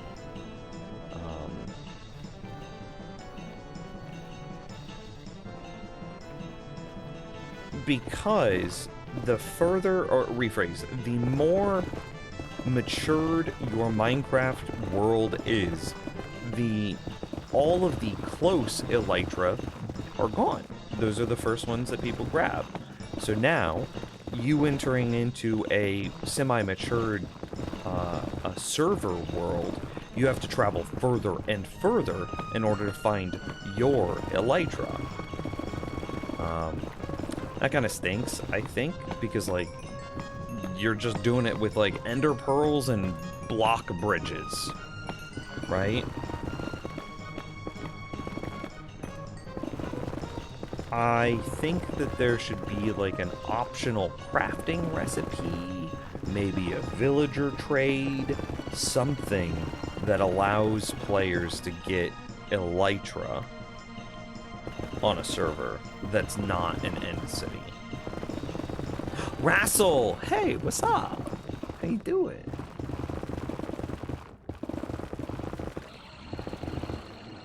I definitely hope we have autocrafter someday in vanilla Minecraft. There's way too much bulk crafting as is. I mean, yeah, fair.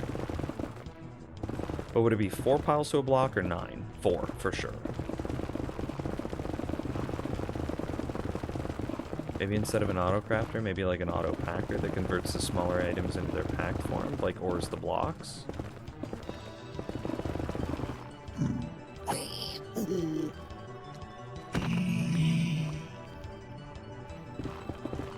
So like nuggets to ingots would get packed.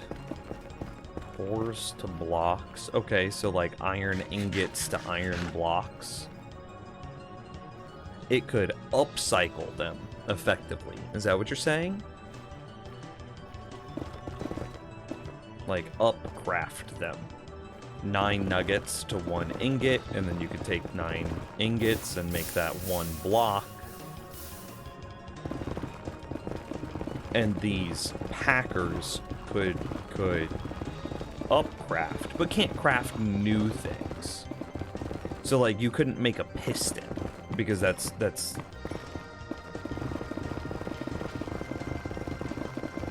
yeah, actually I think I like James, did you just come up with that just now? Because I think I like that way better than like an auto crafter.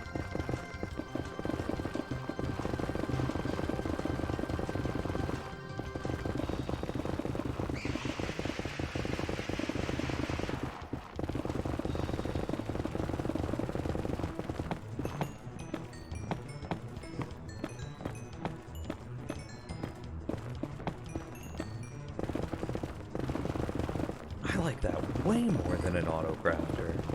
Yeah, I think so. I thought of it at some point earlier, but new thought. Yeah, well, I think it's great. That feels so much more vanilla than like, because you can already put things into, say, a furnace and a thing, and it changes. Putting a nugget into a furnace and getting back, putting 9 nuggets into a furnace and getting back an ingot doesn't really feel different than putting, you know, a raw ore in and getting back an ingot. It feels very vanilla. And like, it would consume fuel to do this process, and it would have a timer on it, right?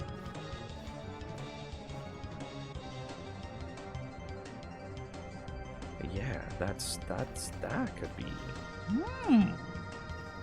Clever, you are.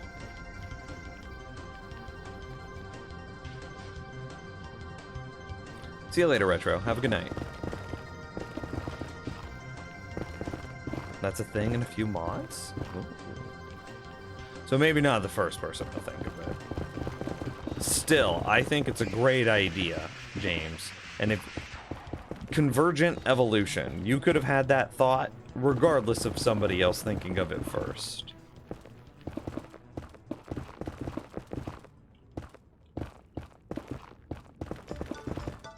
I think I'm overcomplicating this. I'm trying to back myself up so I land on that glowstone, but I think in being aware that I want to be on that glowstone, I'm making everything else way more complicated. Hello, streamer person. What up, shorty?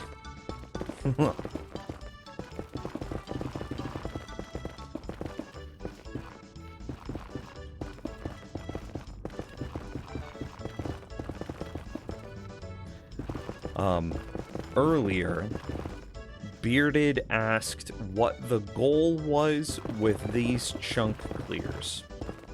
The goal is threefold. One, to just improve the rates of my wither skeleton farm. I think that this is a very cool farm, and I want to see it at its peak. And I can't guarantee that there aren't caves in the ceiling unless I clear the ceiling. Caves in the floor are significantly more rare, and so I'm not as concerned about floor caves as I am about ceiling caves. So I am clearing from bedrock ceiling to lava height, which I think is like 36. Why 36 is lava height, I think. Maybe it's 32. Doesn't matter. So it's to improve the rate of the farm. The second goal is I want to hit level 1,000. Well, shoot, there might be 4 goals. Maybe that's the big goal and like the other 3 are offshoots. Anyway, I want to hit level 1,000. I think that's a really cool achievement. I think that's not a lot of people have, tons and tons of people have played Minecraft. How many of those people have hit level 640 or even level 1,000? I think that it would be a very cool goal, a very cool achievement to see that level roll over into 4 digits. I think that would just be so cool.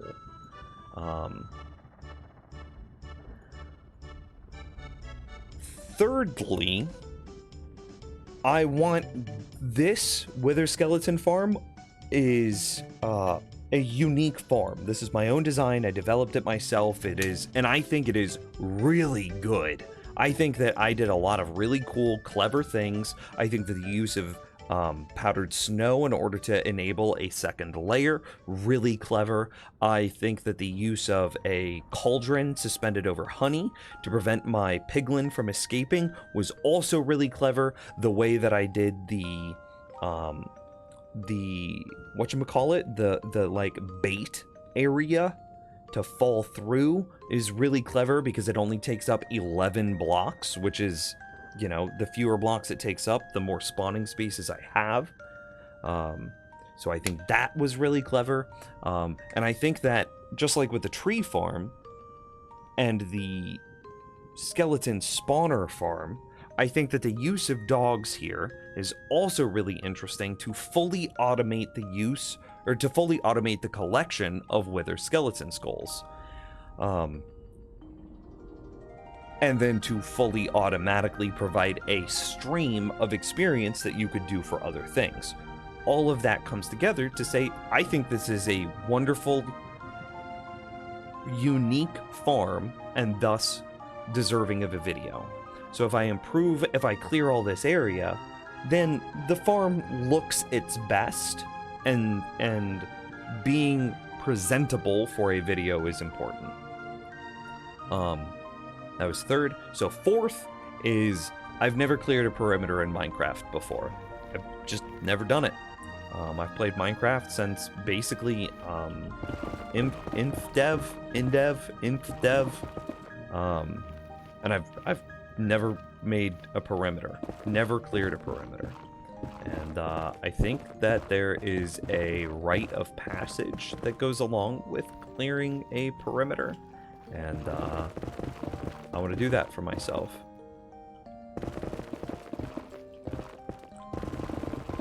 It was a good question. What if it went from 999 to 0? That would be very disappointing, but thankfully it does not. Because you can use commands to, like, set experience in Minecraft. And so I've set my experience to, like, some absurdly high number before. I've seen it, but it's never been legitimate.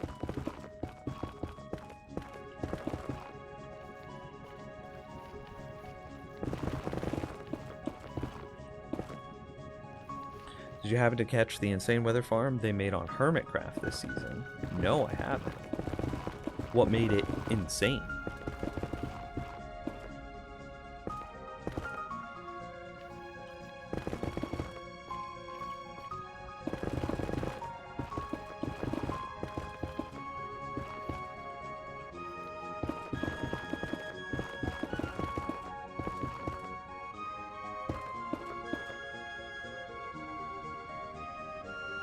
Can I make this jump? No, we'll just...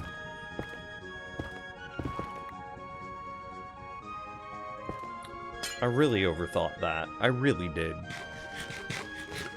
I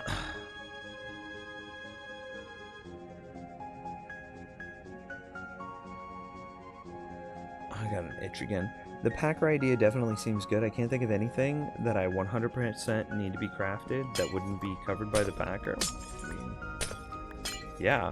And, like, I would love the packer because, say you make a witch farm, and then you get a bunch of glowstone, and then it could auto-pack the glowstone, right? We're just talking about up-sampling things. Like, you take glowstone dust, then you make glowstone block. You take redstone dust and you make redstone block, etc., right? You take nugget, you make ingot, you take ingot, you make block.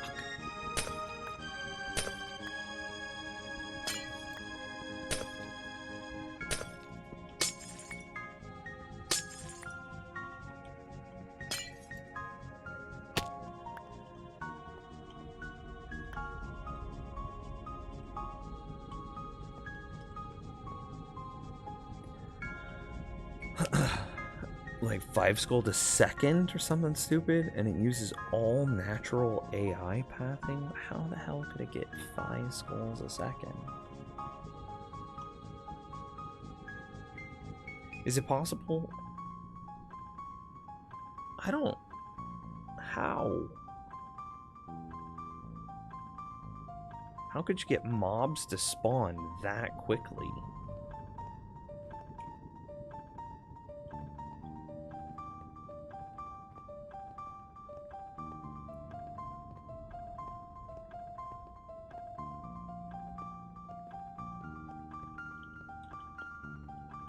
Oh, that's a nice feeling. There's some fog in that. Thing is like 6 crossroads. I mean, yeah, okay. 5 or 6 layers high? How could it be 5 or 6 layers high? Crossroads only have like a hitbox of 5 blocks tall.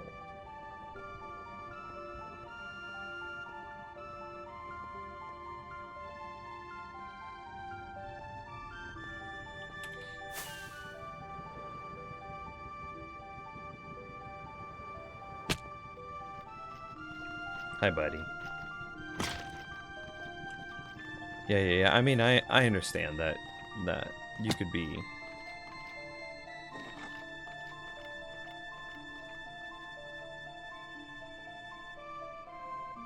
Look at that dumb guy. There he goes. Yep. But this is wholly uniquely my idea, my design. Got a zombie piglin inside of a cauldron suspended on a honey block so that way he can't jump out of the cauldron. The way I did the floor is it's a 3x3 to contain the zombie or the piglin, and then 2 more blocks in order to properly process the wither skeletons. So it only loses 11 blocks to the bait chamber, and then because I've got him in such a specific position, I get to put a second layer on it. And that means that I can spawn wither skeletons on top of it as well, which then adds a ton of additional spawning spots. And then, you know, they fall into a hole. The hole has powdered snow in it as a fall break. And then they come down here. And they land with 1 HP, and then our wolves kill them.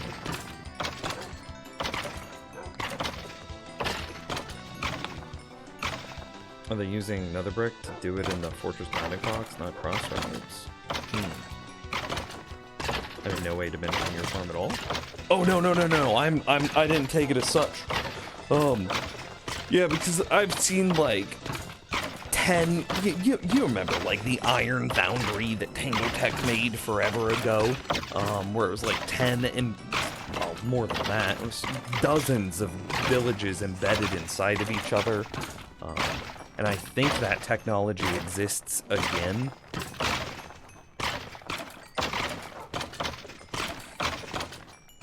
You gonna try making this husk farm? It's strange, they only spawn under direct sky? See, I think that is interesting. I think that if husks dropped sand, it would force players to create new types of farms of which players have not seen before.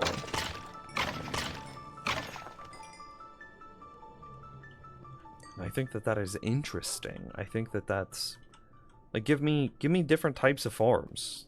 Don't let me just copy paste the same farm over and over. You know what I mean?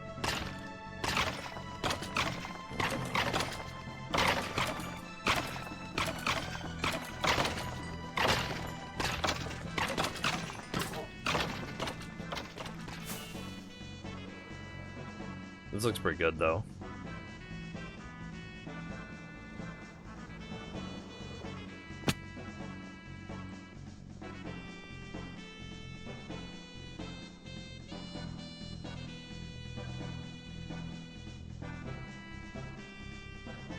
Yeah, I'm big happy with this.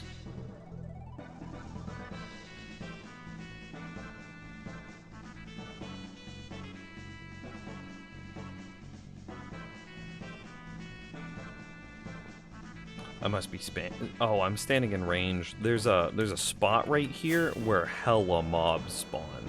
Yeah. So I have to be careful. I can't stand near this. If I'm in the AFK chamber, they can't spawn there. But if I'm, you know, there in that like little hut thing, they absolutely can.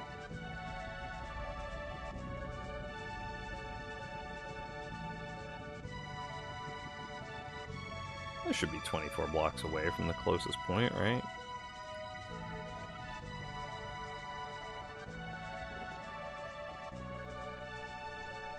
$401. $425. Man, this is good. Probably be even 4 closer, 3 closer. Yeah, right here is probably fine.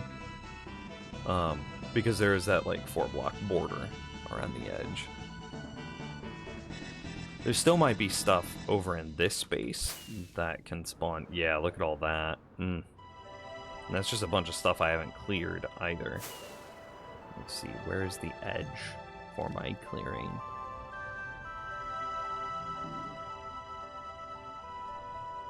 I don't see it. Ah, there it is. So yeah, this is where I actually need to clear to. So this site still has a lot of work to go.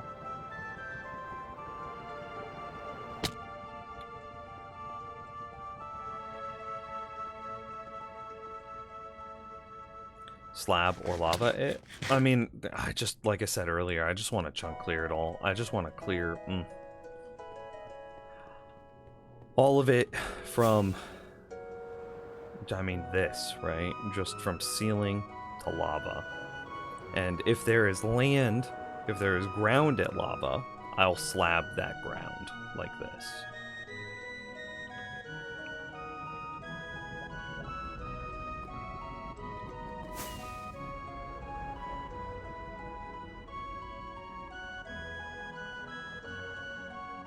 But yeah, you definitely don't need to go as hard as I'm going here.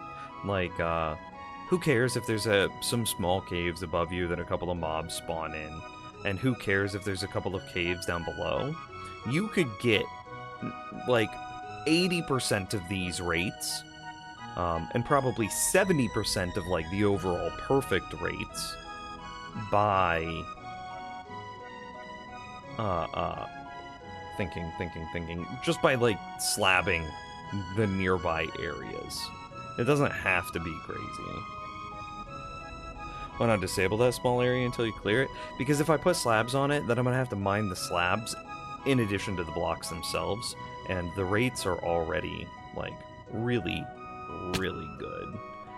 It just doesn't like it whenever I run around yet, because the rates are really good. Okay, don't pause on me, though. Hang on, let me do a quick circle in this room, which helps further isolate rates.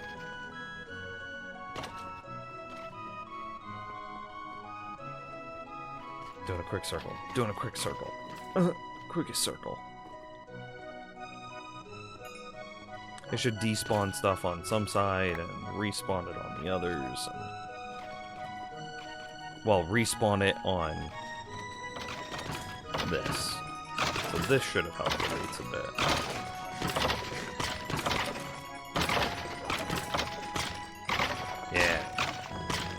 Yeah. I'm sure if I go down, it also helps a bit more too.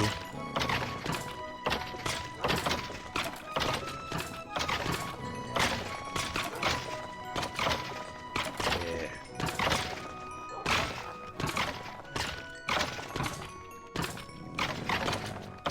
So like, I'm okay with the rates for now. I don't need to slab anything else. These are very good. Not perfect yet. I hope that I can get it to a point where it never pauses or stalls. But, you know, eventually. And like, I should... This looks good now. I should be working on trouble spots. Like, I've been working over here a lot. And I think I've gotten rid of most of the trouble areas. And this... Clearly I have a little bit more I could be doing. But I think the next problematic spot is, like, all of these. Like, yeah, look at that. And that's... Where's my... I put a hole over here somewhere.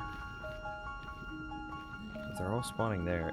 It's not this edge, is it?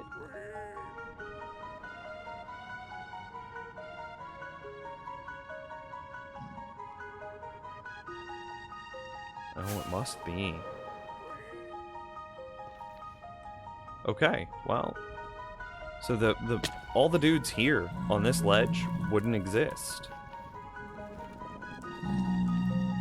Because it would be outside of that range. Because my edge is there. But that still means that, like...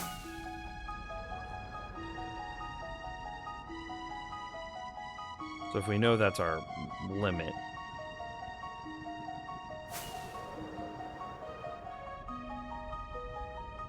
There's still a few guys like that guy that will always exist. This guy. These guys are my fears, though. My pet peeves. I should have killed him. Please land on that. Cool. Because I can't be sure that I have cleared, like, all of those, like, little one-off blocks. And that they just might be spawning on single one-off blocks. And, you know, never moving. I think the next big area that I need to handle is, like, this. Because this is relatively close to me. Like, it's right there. I just don't wanna. It's gonna be nothing but, what is that? What is that block called? Basalt? No worries, robot. You're good. It's just gonna be a lot of basalt clearing, though.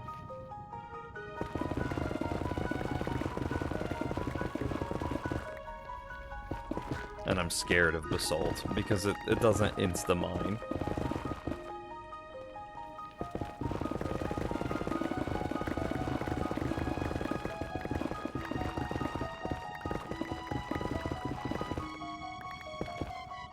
But yeah, the idea here is those 4 things. I want to hit... I just want to overall improve the rates of the Wither Skeleton farm. I think that's a noble goal or reason. I want to hit level 1000 because I've never done that before in Minecraft. James has. How did you do it, James? Like, where did you get all of that experience from? Was it like Wither Skeleton farming? Enderman? Guardian farms? And it had to be an auto clicker, right? You auto clicked your way. I'm not shaming that. Make no mistake. But you had to have auto-clicked your way there. There's a piglin farm. Well, okay, you don't have to auto-click at a piglin farm.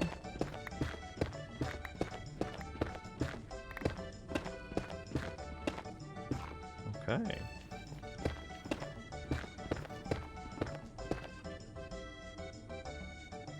I'm gonna save this basalt. Yo, Retro has one of the coolest freaking basalt bases I've ever seen. I think it's dope.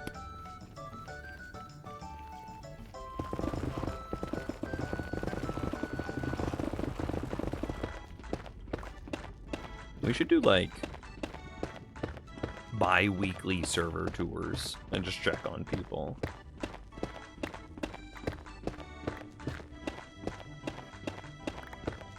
On the server? Retro got you to, like, 2,500? Oh my god. Retro got to like 20... Whoa. How long did you guys AFK at the piglin farm? I built the wrong type of piglin farm. We should upgrade.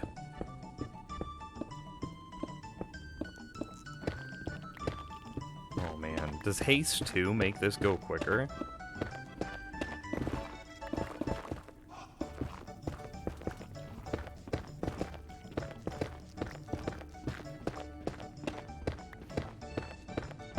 Is above bedrock, okay. Retro was on for like days and days? Okay, okay.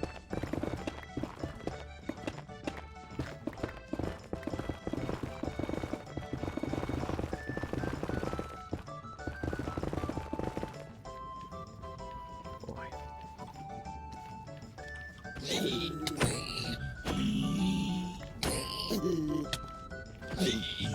Please no juice.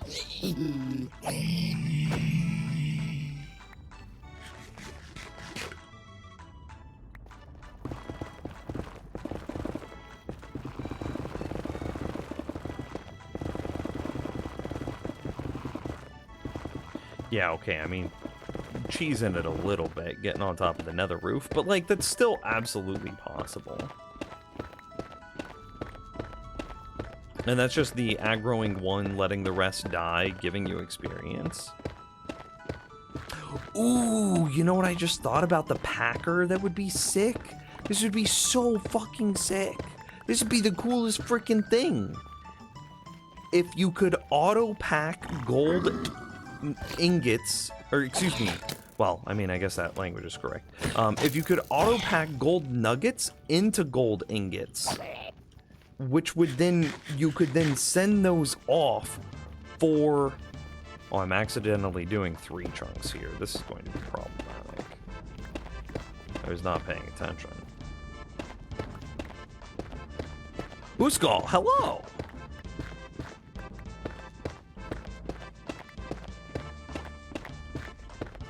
Yeah, that would be sick. Okay, and does anybody know, can I instant mine this stuff if I get a haste 2 beacon?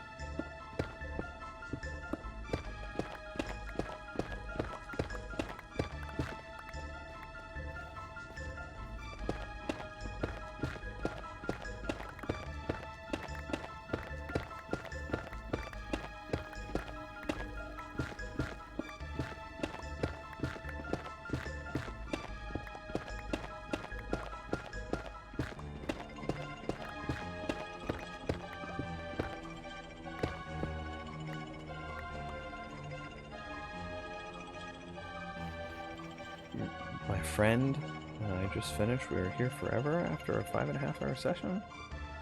What? Wait, what? For the what now? I wanted autocrafting almost exactly for the nuggets to ingots conversion for bartering? Yeah, that would be sick, wouldn't it?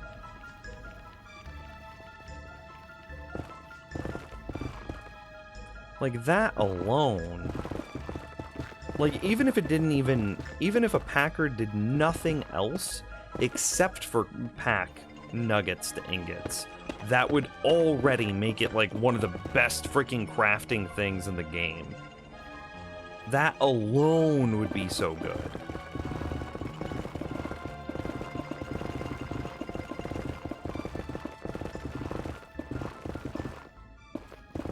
Because that's like, that makes bartering farms iron farms as well, because like right now everybody gets nuggets from their bartering farm, but like, does anybody actually save and upcycle those nuggets? Like, no, you've got an iron golem farm, what do you need those nuggets for? Like, throw them out. Gross. If all it did was nuggets to ingots, that would be incredible. And it would look on paper really lackluster, I think. Because it's like, oh, nuggets to ingot? Did I say paper? Nuggets to ingots. It would look really lackluster on paper. But as soon as you started to hook it up to things like a gold farm, and then send that gold to a bartering farm, and then take the the nuggets from the bartering farm, and I think it would just get real good.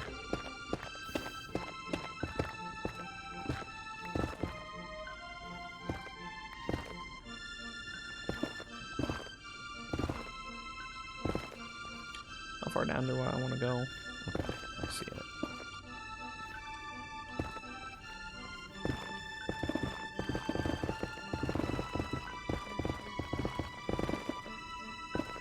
Down to here. Something where, like, future me knows that, like, I can now combine them. Sick.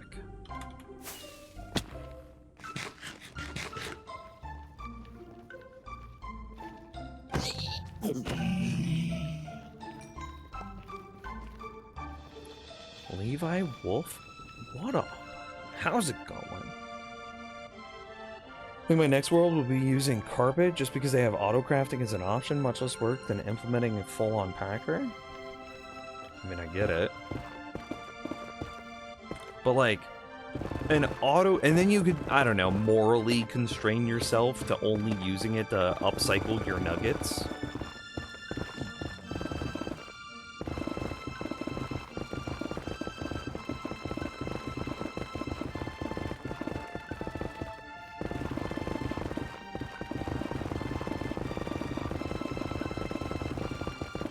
If you want it. I mean, I'm not telling you how to play the game. That's the beautiful thing about Minecraft. You can play it a million different ways and none of them are wrong.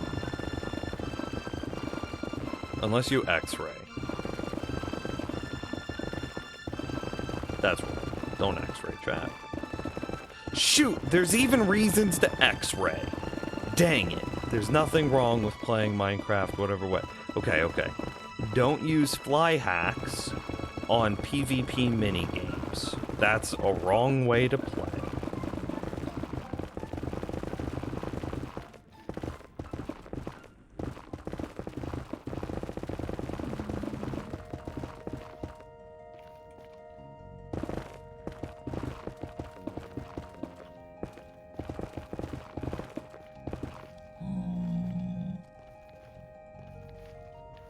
Have we been on this world for 2 years?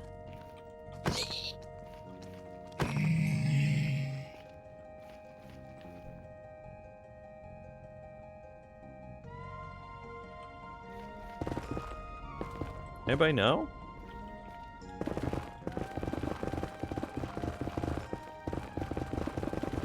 I mean, I'm coming for Phil's record then.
January 2020?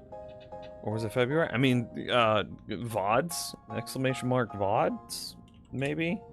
Is it VOD? Is it VODs? There we go. And what's the first upload date on that channel? Sort by date added. Oldest, January 27th, 2020. I mean, okay. It is, yeah, technically possible.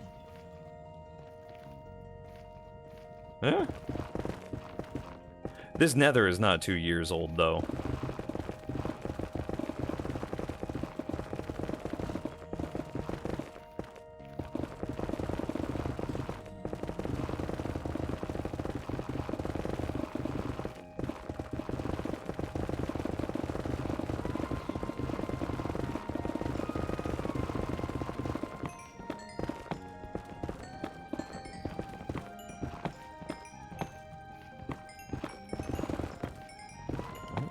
Okay, yeah, that checks out, Levi.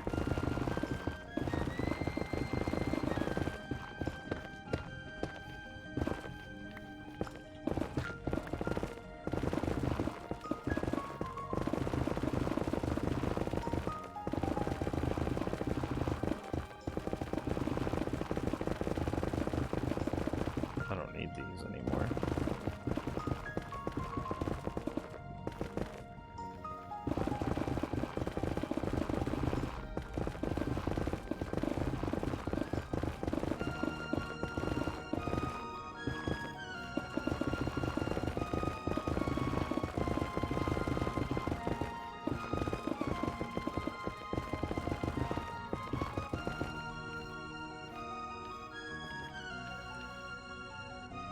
Oh, it's not even that much more. Hell yeah.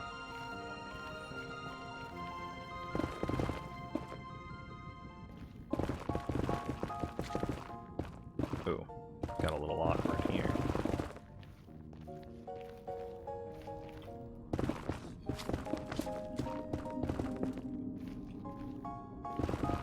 Did you hear that car go by? Goodness, dude. Nobody cares about what you drive as much as you do.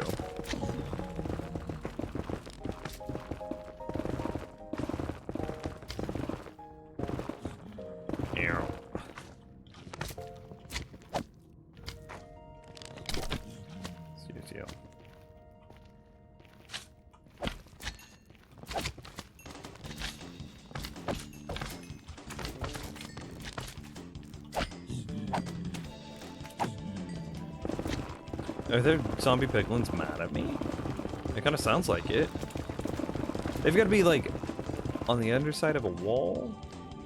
No, he's not mad. He would come to get me if he was. Okay, well, now there might be.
I always need to make these like little spots in the corners. This definitely feels the fastest.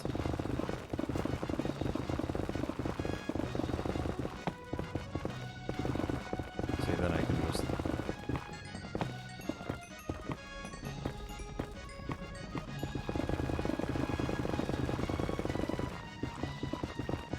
I got excited for a moment because I thought that that was ancient debris. But nope, just basalt.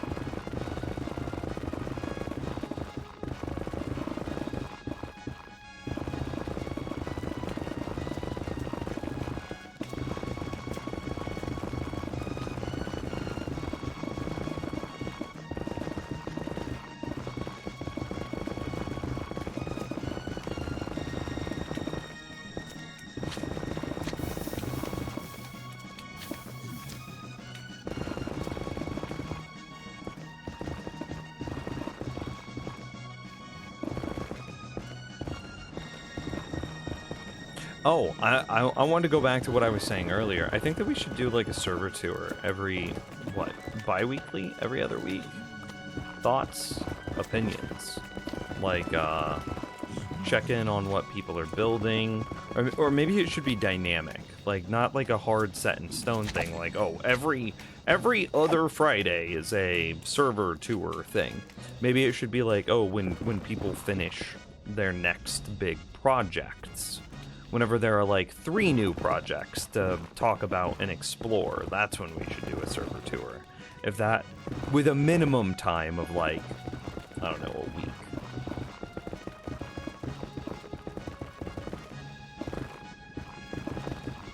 Yeah, you like showing off? Yeah, I mean, yeah. I'll probably put out like an announcement in the Discord channel, or in the Discord server, saying like, server upgraded, massive performance. What, you think tonight? Soon?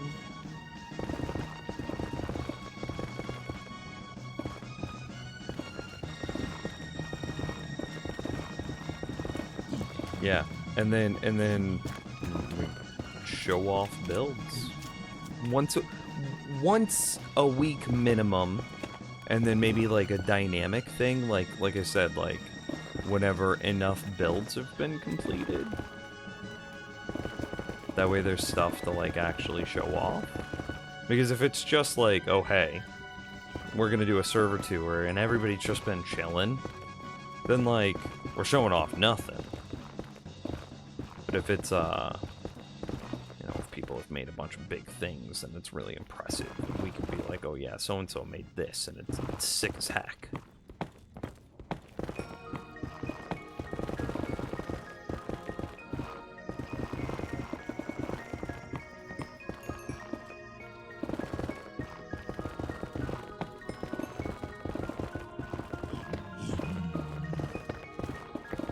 spooked me a little bit, not gonna lie.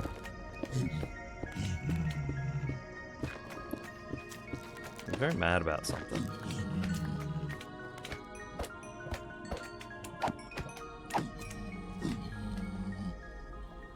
Hey, buddy. You're my worst fear.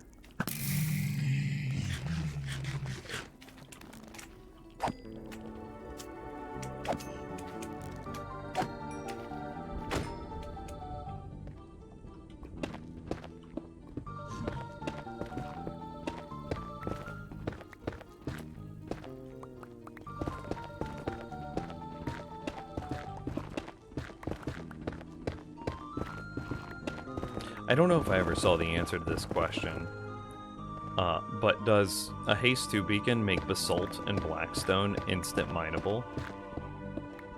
I gotta feel like it's gonna make Blackstone instant mineable, but not Basalt.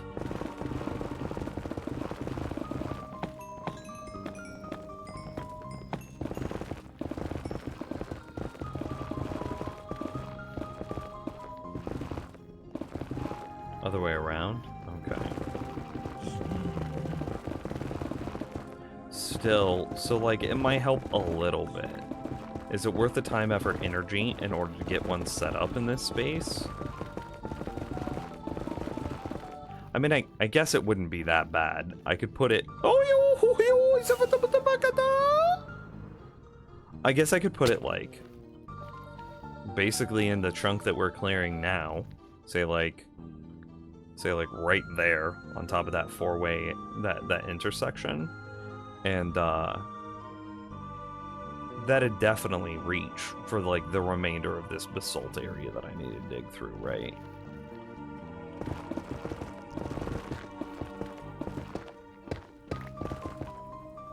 Do you know if the beacons have a downward range? Yeah, a little bit.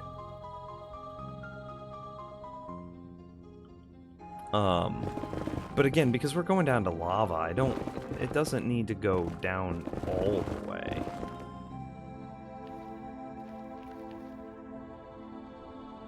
Out of conversation, but I wish that we could insta-mine wood.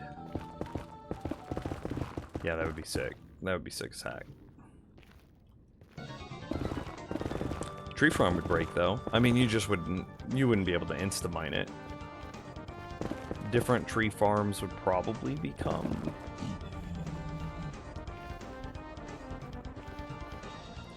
popular, but I don't know, like the hard part about farming trees in bulk is you need to also grow them in bulk, and getting enough saplings to be able to grow a tree farm in bulk can be annoying sometimes, and like that's what makes the Nims tree farm good, I think, is it doesn't run into that issue.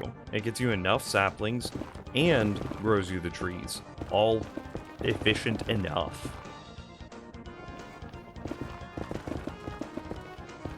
You could insta-mine trees. I don't know how you're gonna get enough saplings in order to perpetuate that. And then even if you do get enough saplings, how are you gonna place a sapling down if you're insta-mining it?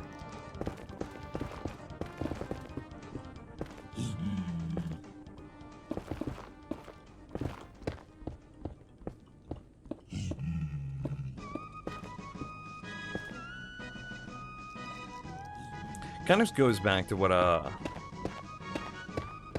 we were talking about earlier, I think. I do wish husks dropped sand, and I wish that you could... I don't know if I want to wish for auto crafting to be able to make TNT, but I wish that you could like make, acquire, get bulk TNT. Because then I think it would be really nice to just set up like a TNT blaster-based tree farm.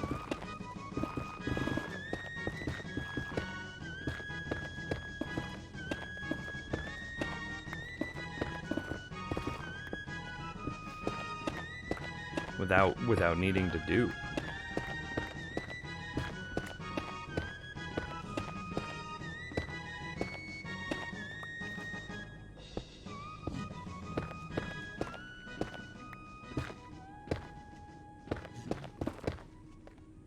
They'll need bulk TNT farming in order to replace TNT duping. I mean, yeah. That's kind of why I want husks in the game, or husks to drop sand.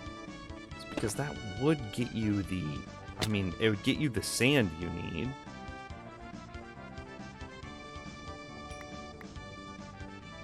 But like, then you still run the problem of combining the sand with gunpowder to get the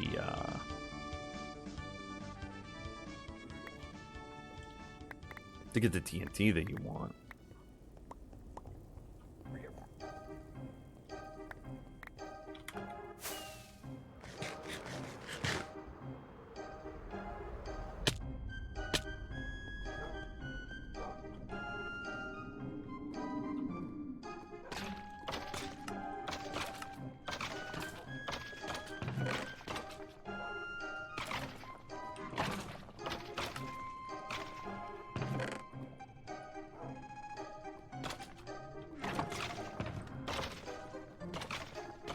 Quite a lot of basalt.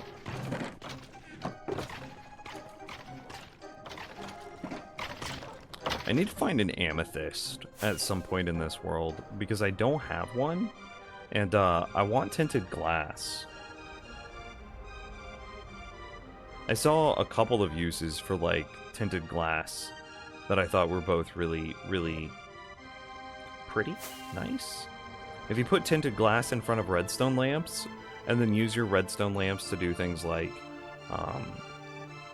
number count or something like that, it looks, the off state of the redstone lamp looks so much better through tinted glass. And tinted glass is also nice because I saw, I mean, again, this is Retro's latest build, which just looks incredible. It's a mob farm, and it's just like one of those like water pusher mob farms, which are, you know, been done the world over. But he put it inside of like tinted glass, and then so I would be able to insta mine all this basalt, is what you're saying.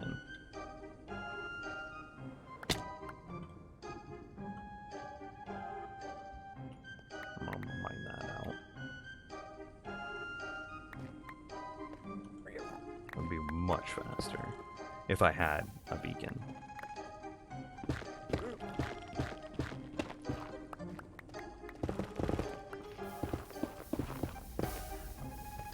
Anyway, he put it inside of a tinted glass thing, and like it just looks good. That's it. That's basically the entirety of his walls. And then he did like some aesthetics on the outside of that with basalt actually,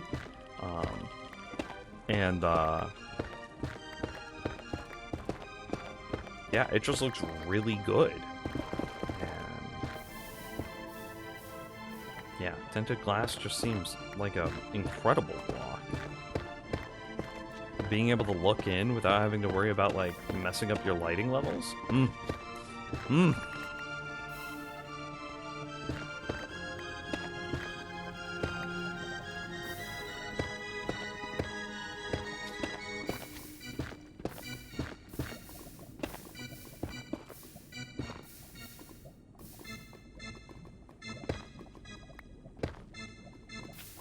Do I care about all this?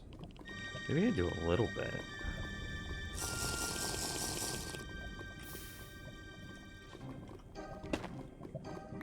I was like, what is this? What is happening here?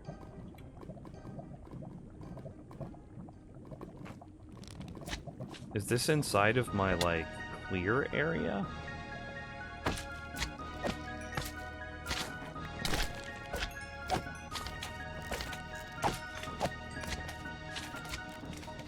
No, it's not. Okay, I don't have to worry about this then.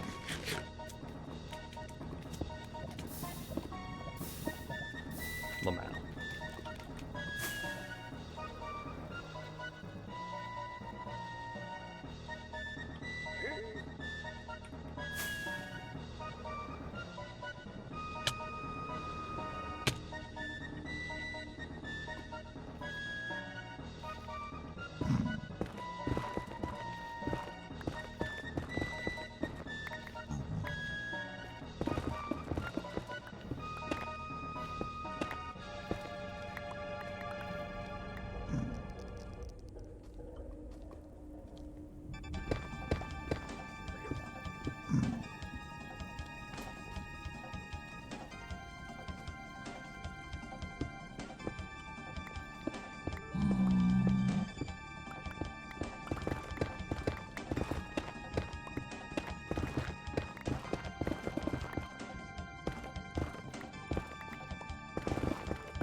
I need to get some slabs for this.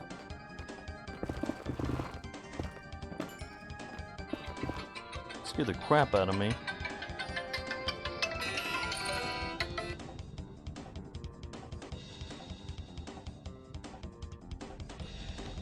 I think it's a spam call.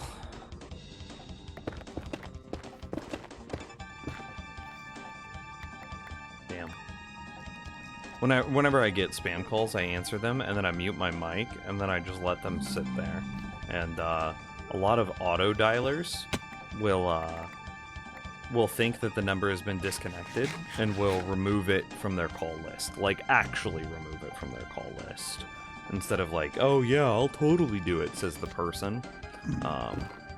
And if it's a person, well, then your mileage may vary. But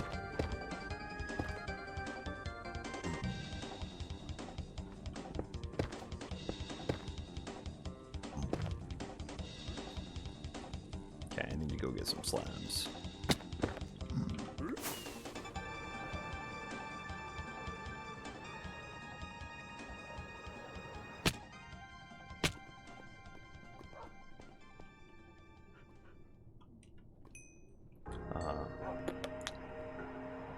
You have the same ringtone? Oh yeah, mine was over like my back shoulder too. It spooked me. Where's my slabs? Take these. That should be enough. 44.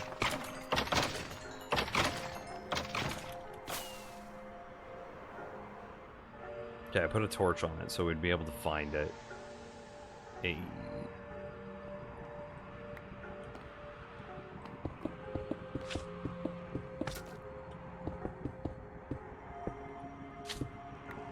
I don't know if it's actually smart, Irzan, but it's, yeah, maybe the numbers of spam calls have slowed down. I don't know. I'm scared to clear this. I've got to get dinner soon, and this one's going to take a while. I need to set up a beacon. The beacon should actually be like, we'll put it here. We'll set up the beacon and we'll see how much insta mining we can do, and then we'll judge from there. How much is a beacon? How much area does a beacon uncover? A lot, actually. So I need to use these last 3 rockets to go. Yeah, okay. We go get more diorite slabs and more rockets. 2 stacks and 36 is a beacon. Okay, so I'll just get 3 stacks of tomfoolery. Spam calls should go down more soon. There's a new federal regulation coming in that should lower people's ability to spoof numbers. Hell to the yes. I get a call maybe once a month, and this guy asks for someone who's not my name. He's like, hi, is Jim there? And I'm like, no one named Jim. And then he's like, oh, well, maybe you can help me. I'm calling on behalf of the Firefighters Association, and we're looking to collect donations. And I get a call from this guy once a month, and it's always the same dude, too. Yeah, it's always the same guy, and I've tried everything. I've been like, hey, man, listen, you're a person, I'm a person. I'm not going to give you any money. You're wasting your time calling me. And, like, real talk, if you're trying to get money, I will never give it to you. Thus, you waste your time and thus lower your money gained per hour. Don't waste your time on me. Quit calling me. He calls me back. Then I'll like just answer, and he goes, hi, is Jim there? And I'm like, okay, it's this guy. I'm just gonna put this guy on. I'm just gonna play a song at like full blast, right? And so then I'll just turn on my music and just blast it directly into the microphone. And then and then he hangs up, right? And then a month later, hi, is Jim there? Calling on behalf of the Firefighters Association, will you give us money? It's Like, no, I'm not. I'm not. Okay, what else did I need? Oh yeah, it was slabs. Lamau. So annoyed by this Firefighters Association. But, and like, it's probably a scam, right? It's gotta be. It's just gotta be.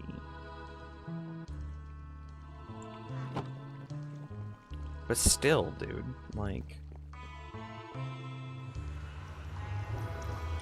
I'm gonna give you money. Yeah, most likely not even associated with firefighters, for sure not.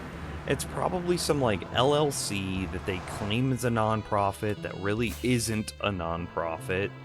And, you know, and they might give $1 to the firefighters in order to appease and tell people that they did it, and then they collect it all for themselves.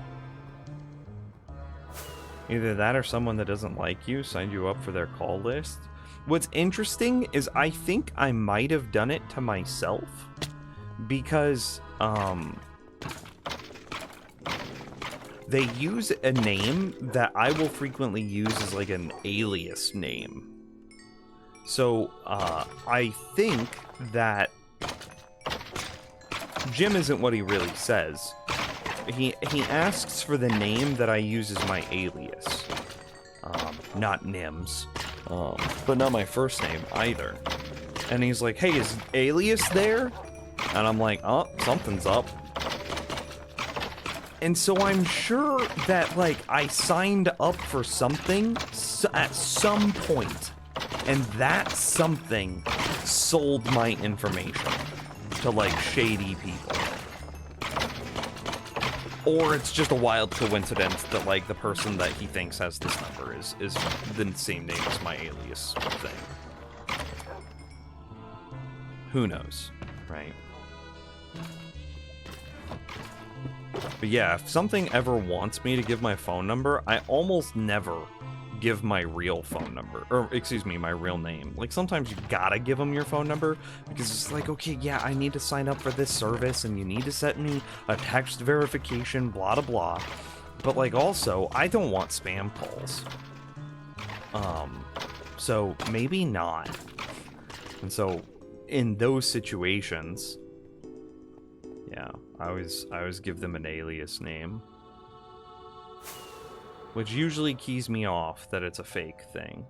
Hi, is Phil there? Yes, F-I-L-L. You nailed it. That's definitely my alias name. It's a 9x9?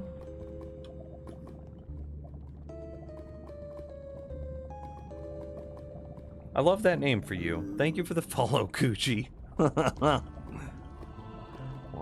No, I need to go this way. 1, 2, 3, 4, 5, 6, 7, 8, 9. Yeah, this would fit.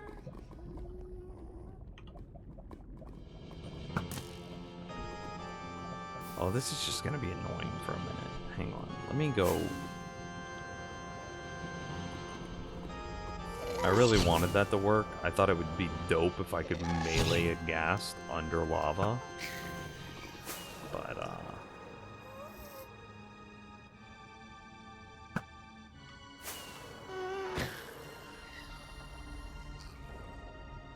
and it would also have served the purpose of hopefully getting those magma cubes to despawn, but they're just not.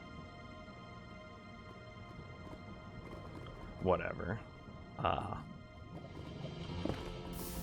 okay. I mean, I guess that's a thing that can happen. 3, 4, 5, 6, 7, 8. 9. Haha. 1, 2, 3. 1, 2, 3, 4, 5, 6, 7, 8, 9. Yeah. 2, 3, 4, 5, 6, 7, 8, 9.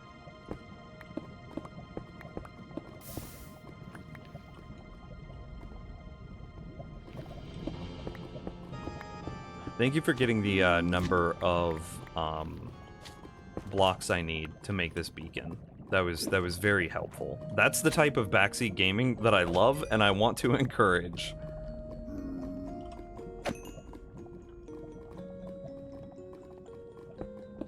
Spiders need something to scare or lure them. Bees. No. That doesn't make sense. A spider would eat a bee in real life, right? Well, I guess it'd be a duel to the death.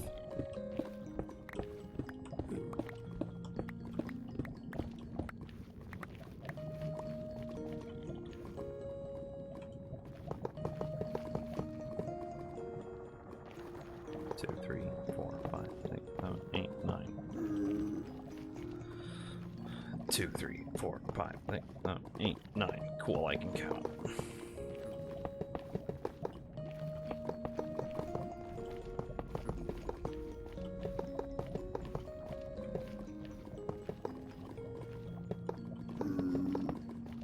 Maybe bees lure them? Okay, okay, yeah.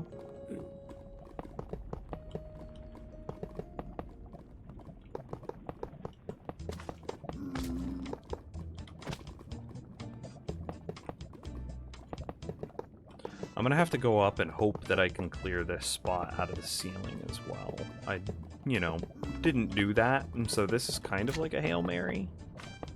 But, like, I should be able to... If this doesn't immediately work upon clearing the obvious blocks, then, like... Oh. Do I have to turn it on? I bet I do. Haste 2, please. Okay, it won't turn on because there's bullshittery. Okay, so what's the coordinate? 100, 483.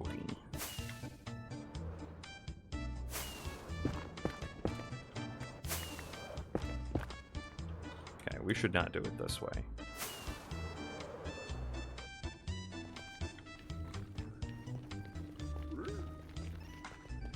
$483. Oh, let's stay on. Let me find 100.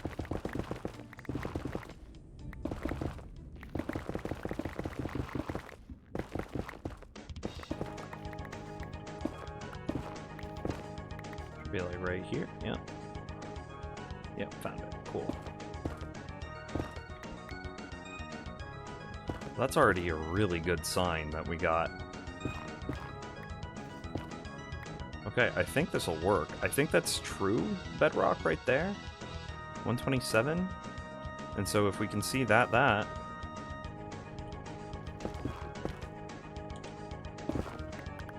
Right? Are we in agreement? This should work?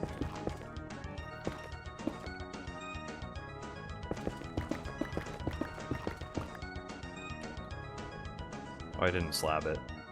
Oh, well.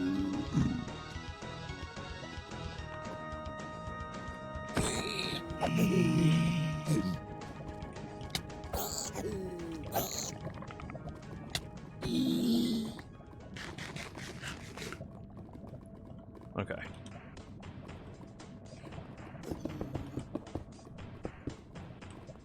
What day is today? Oh, today's Thursday. I'm supposed to go to, like, a movie night with some friends tonight. I need to end the stream. I thought today was Wednesday.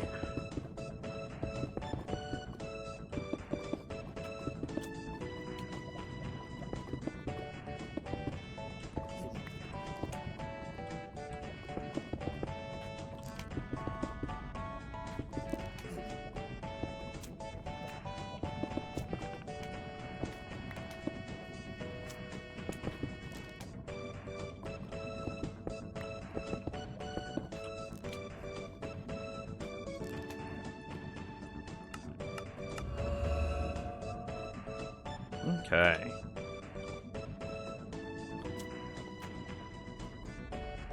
Just doing a double check. Looking good, looking good, looking good. Now I'm really curious, what does this help me insta-mine? Oh, sick, okay. Oh, it makes me insta-mine everything. Oh, bless, this is incredible.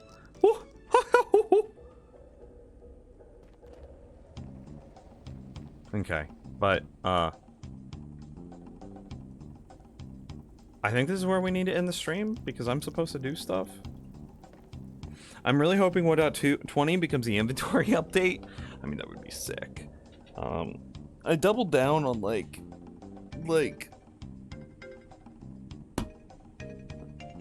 there should be a back slot, and the elytra should sit in the back slot, and then there should be competing items with that back slot, you know, up here. It should be right there, kind of opposite the offhand slot. And one of the competing things should be a backpack. Or like a tool pouch, and like your tools could go in it. Are you seeing the new Doctor Strange? No, it's anime movie night. I'm not a big anime person, but I haven't seen Our Friends in a long time. And so like I'm gonna go see the whatever anime. Just because I want to see my friends.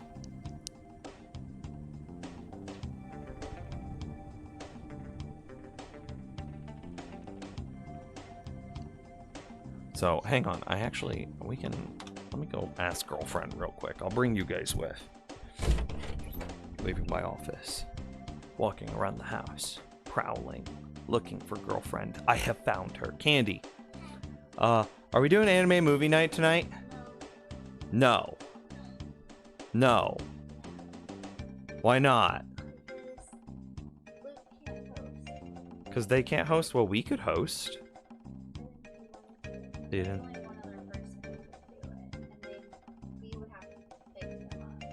Oh, and we'd have to go get them? Oh, okay. Okay. Reasonable. And it's also, what, 7? It's kind of unreasonable to be like, actually, surprise, we are going to do anime movie night. It's going to be at our house. We'll come get you in 10 minutes. Yeah, that's fair. That's fair. Okay, no anime movie night. Thank you for your time. I appreciate you. You're wonderful. We should get Pizza Hut for dinner and ask for a lot of red chili flake packets. And then we get pizza. And then we also blend the red chili packets together with vegetable oil until it's diluted enough to come out of a spray bottle. And then we spray all of our plants with it, and it stops the deer from eating them. Things you learn on stream. She's just looking at me stunned. Like, I just information dumped on her, but it all makes perfect sense. It's 2 birds and 1 stoning, right? We get pizza for dinner and also deer repellent. You want cheese stuffed crust? Do you want cheese stuffed crust? You're a little cheese stuffed crust gremlin. Okay. You don't think they have it? Dude, oh, she just gasped. And she's got there's a twinkle in her eye. She's really excited. And there might be an argument that says that you make this a call, so that way you can turn on some like Southern charm and ask for as much chili flakes as they could possibly spare. I'm just saying. Okay, I mean, you don't have to if you don't want to.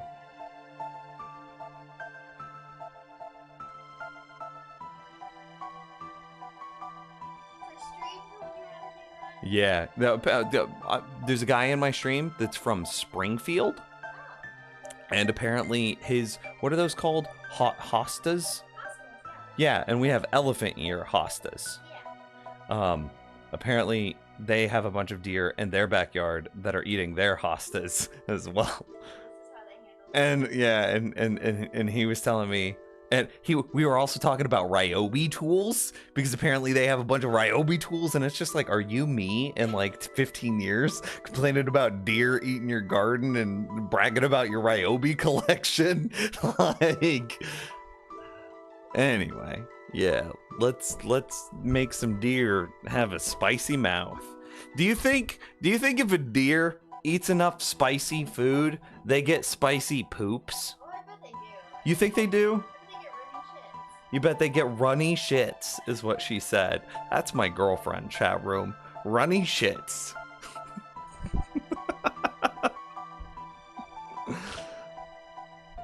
Okay, we can clear this chunk. There's no movie night tonight. Whitetail ate my... Oh, I'm just now getting back to chat, so I'm just now able to catch up. Whitetail ate a bunch of my neighbor's jalapenos. Do you think they got spicy shits? You don't want running deer shits in your garden. I love it. I love it. No movie equals more stream. Exactly. Oh, probably still will end the stream when food gets here, if we do end up doing that. I don't know. Oh, I guess I could make this 2 chunks now, eh? Who did that song that's like, Under My Umbrella? Ella? Eh. Rihanna did it. And Candy just yelled at me from like the other side of the house.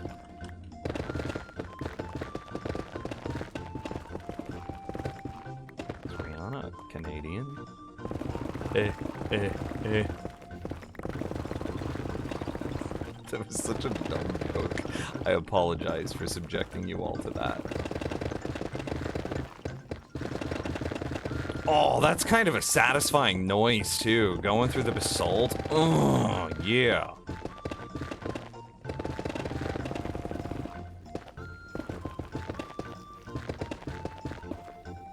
Okay, here's what we're gonna do. I'm gonna shut that off. I'm gonna go dump my inventory.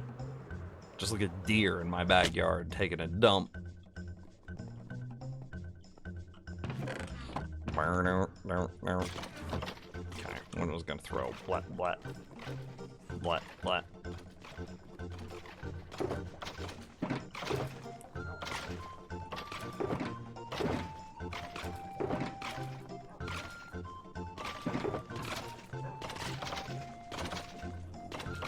Well, I don't need a flint. Blit. Okay, I'll put that in there. Okay, maybe we want quartz one day. I don't know. In the workday world, I'll put that there. I'm sure we're gonna need some more iron at some point because it do be like that sometimes. Put that in there. I should probably resupply that iron chest. It's kind of running low, eh? Umbrella, Ella, eh? Do that. What item goes here, do you think? Nothing? Probably nothing, because this ancient debris doesn't need to be there forever. Ancient debris is honestly more of like a redstone block or an ore. It's somewhere in between redstone and ore, because it's a block that can't be destroyed via blasts, but it's also a block that can be moved by a piston. Somewhere in between. Imagine having empty space in your nether chest. Wow. James, such privilege. You have a full nether chest? What are you putting in it? Oh my god, this is so much experience. Okay, hang on. You want a second row of hotbar? There's so many tools and things that you have accessible now. I mean, that kind of exists, but only for creative.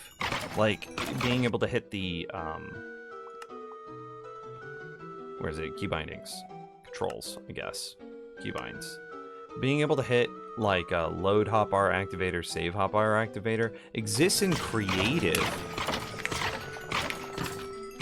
But,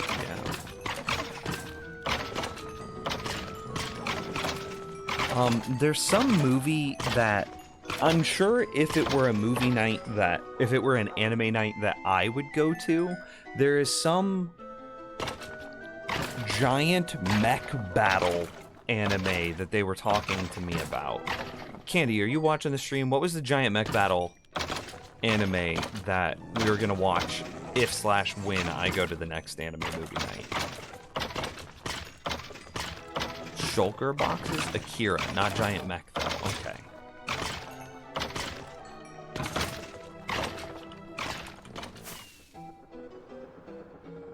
More like alien tech? Okay. I misremembered then. Okay, I made it. First try, every time. Akira's a mech, similar feel, I would say, though? Okay.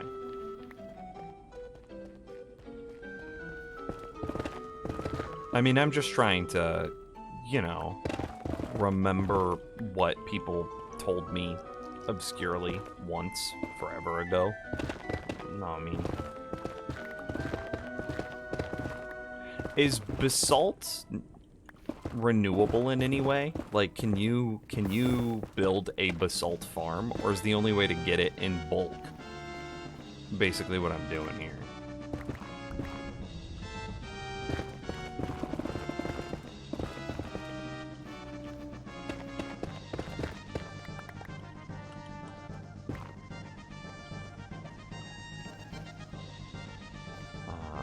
Yeah, whatever. I don't like ender pearling at a roof because I don't want to clip through whatchamacallit and die.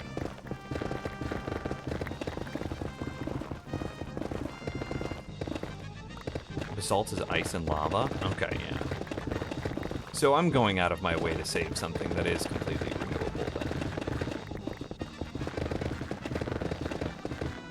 Can you build a basalt generator in the overworld?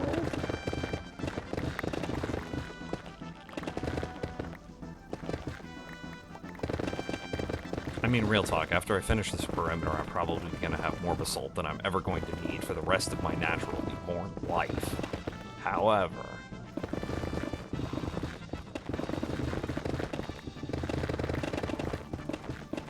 I just got a text. Hello?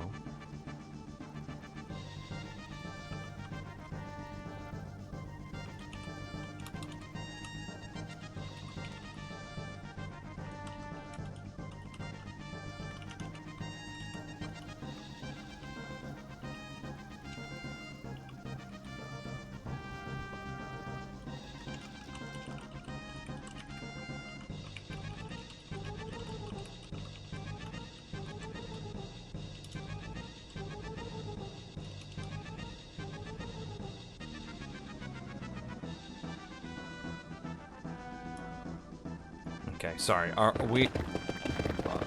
Selena, are you in chat? Our friend is coming to get the mirror that is in our garage. And you should probably reach out to them. Candy and a couple of friends went thrift storing a while back. And one of them was in the middle of moving, and so they weren't able to take, you know, this thrift store mirror that they found that's really cool back to their place yet, because they were in the middle of moving out of one place and into a new one. And so they just stored it in our garage, and they've finally gotten settled in their new place, blah, blah, blah, blah, blah. So they're coming to get their mirror today. Pizza and wings have been ordered? Yeah! Also, please be careful in the garage because I have the thingy that I am making for our other friend currently drying. Yeah, there's no way that friend's in this chat. It was Fwokjud's birthday 2 weeks ago, I think. I told you guys about this maybe already. And she really likes this fancy bakery called Milk Bar. But Milk Bar never makes merch available anywhere. You have to go like to New York to get merch from them. So, you know, and I made... Milk Bar also never makes like plaques or anything like that, or like posters or any cool stuff, and they have like a pretty neat logo sort of thing. And so I made effectively like a wall plaque, emulating the Milk Bar style, by hand out of wood. Well, not by hand, I guess, because I used a bandsaw. But like I made it myself, damn it. And they have like really specific colors too, and so I also have been painting it. And the paint, God, I hate paint. I hate paint so much.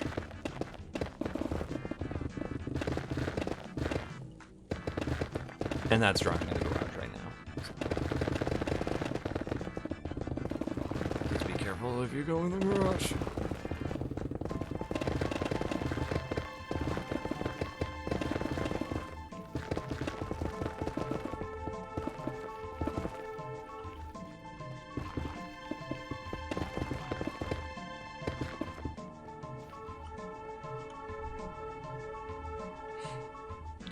already capped at basalt.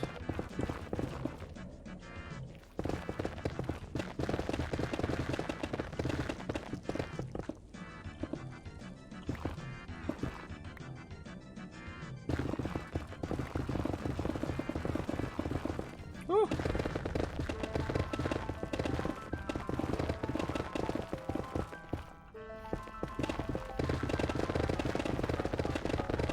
Man, I'm actually curious now. I'm still thinking about spicy deer shits. I don't remember who said it now, but whoever's neighbor had deer eat their jalapenos in their garden, ask that neighbor if they ever noticed deer having spicy, runny diarrhea shits afterwards. I'm genuinely curious at this point. I realize that that's kind of a morbid curiosity, but like, let's just lean into it.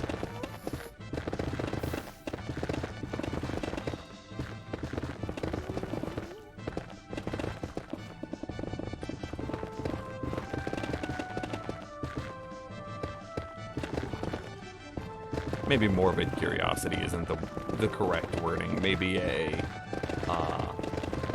gross curiosity. I like how with it, right? Do you think deer ever eat? Do you think deer get food poisoning?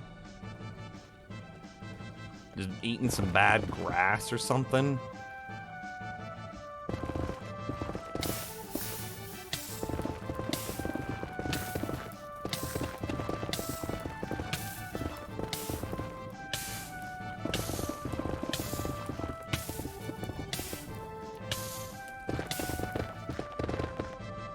Of course, says Justifer. Yeah, you know, I wouldn't know. Like, does every type of greenery agree with a deer's stomach? Or are there some greenery that, like, a deer could eat that just makes them, like, violent diarrhea? Is dysentery a thing that deer need to worry about? Like, okay, deer legitimately have 2 brain cells. I don't think deer worry about anything. However, if deer could worry, do you think dysentery is something that they are actively concerned about?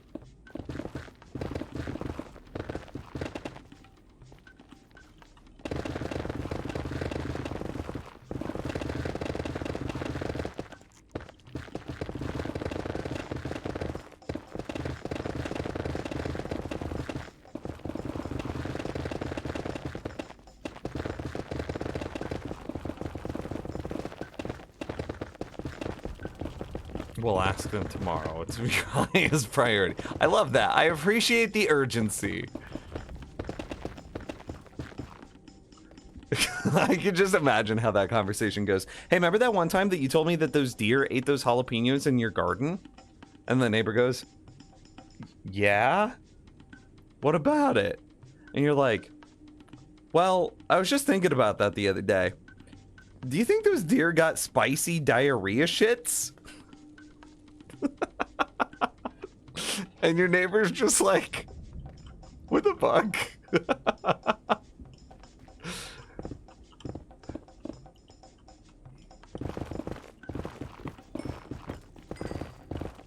I would absolutely ask that of my neighbors.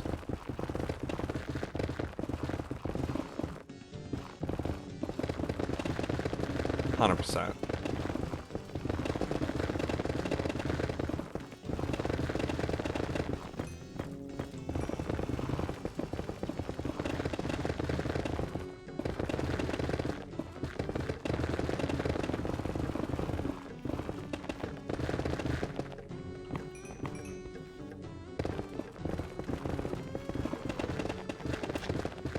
And you know what? What's interesting is I think my neighbors would be into it too. Like,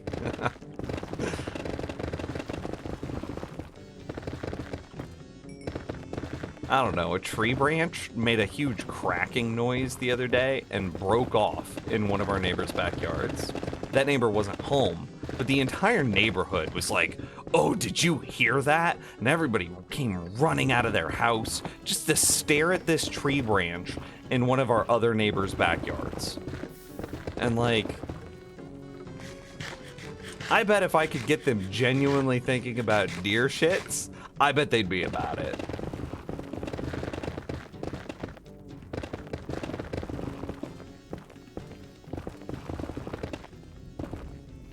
Because again, everybody likes the deer in our neighborhood. 100% getting frowned at. I love it. I love it. He's like 60 years old too. Oh yeah, perfect. He's gonna know too. You know what I mean? He's got like that old people wisdom. 100%. He knows if those deer have gotten spicy deer shits.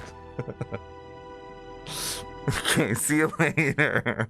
Have a good sleep, Uskal. It's like 2 a.m. for you, right? Yeah, good night. I watch Biggie.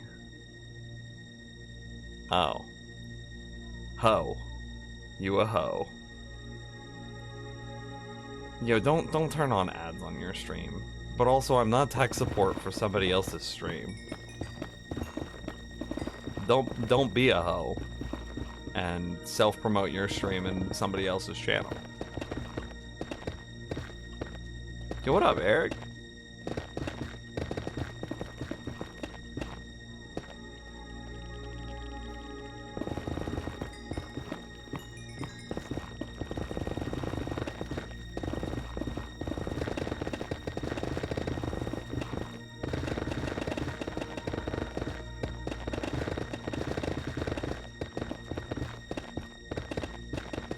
This hole in the middle is really annoying. I feel like it's slowing me down so much because I don't want to fall in it. Ew.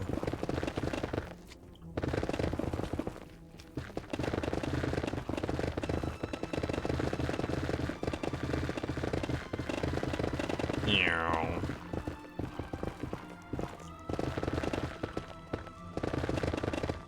Close to 3 a.m. here. Okay, definitely time for sleep. Well, count. You know how people count sheep to help them sleep? I hope that you count like the number of running shits those deers take, as you drift off into a peaceful slumber. Definitely consider diarrhea deer. Okay, I'm sorry, chat room. I'm sorry. I'm so sorry. I'm done. I'm done. This is the end of it. Probably.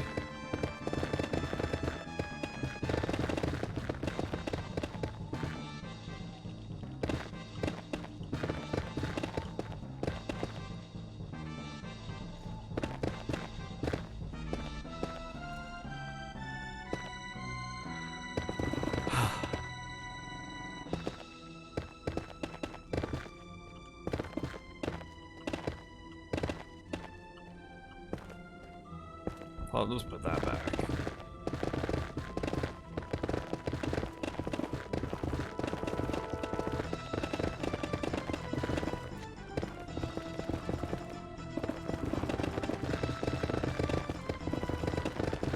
Oh, we are so close now.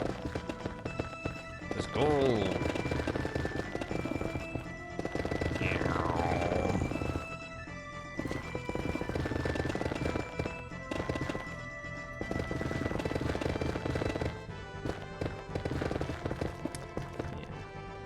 Yeah. Hey, I'm trying to remember. Ears, Ezro Ann? Ezo Ann? I really try to commit this stuff to memory. I'm curious about your RG351M. Like, do the controls feel good? And do you ever have problems with, like, emulated games not mapping the controls correctly? Because I remember I tried to make, like, a retro Pi, which took a Raspberry Pi a bunch of old school emulation on it. And whenever I plugged a controller into it, the controls were never correct. And also it had problems saving, and like that really sucked. Hey, you're officially off of work. Hello. Welcome off work. I'm Nims. You know what you can do now that you're officially off work? You can check out the new Nims server, the new Nimscraft server, that is, which has been upgraded with increased performance, higher memory, more bandwidth.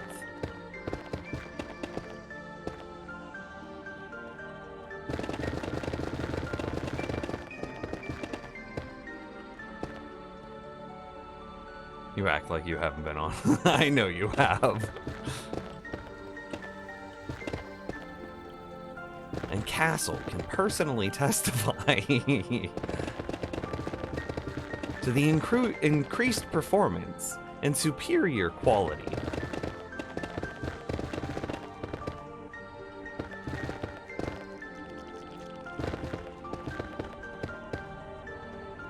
Got a text, hang on.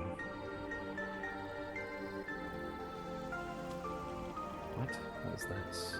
What? I didn't get a text. Okay. My phone just buzzed. I swear on me life. I swear on me mom. I am curious. I put in the cancel request with the old servers. And, every single time you interact with the server in, like, any grand way, you get a customer service outreach. Like, a CSR member will reach out to you. And I am really curious what they're gonna say to me whenever I tell them I found a host that, like, more than anything else, doesn't hard stop the server all the time. So for those that don't know, our old host, I need to take a step even further back, 1.18 has greatly increased demand of the hardware in Minecraft. Minecraft is just a difficult game to run. It requires a lot of memory and a lot of CPU. That got worse in 1.18. Our old host hadn't upgraded their hardware or hadn't upgraded how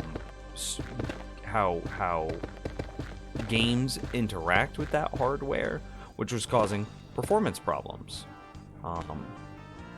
And what the host would do anytime that you were over your performance allocation, which was easy to do in 1.18, is they would just shut your server down.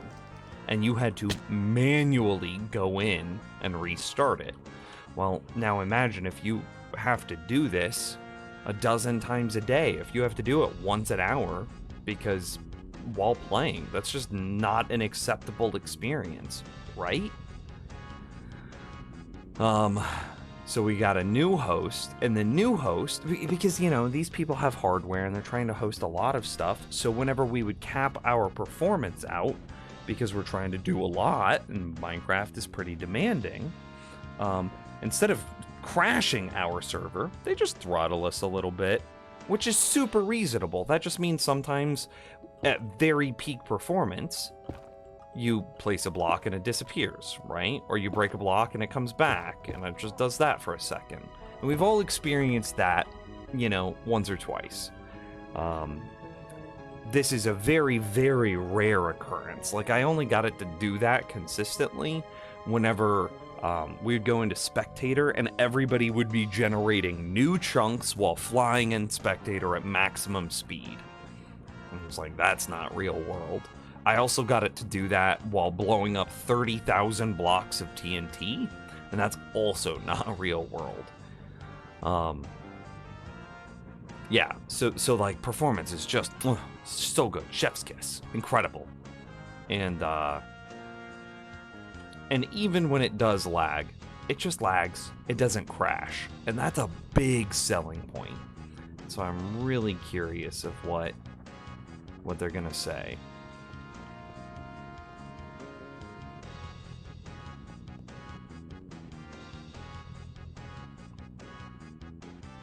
Oh, yep. Yep, here it is. And I go, I say, hey, I found a provider that'll throttle my usage instead of stopping the server during high CPU or high memory usage.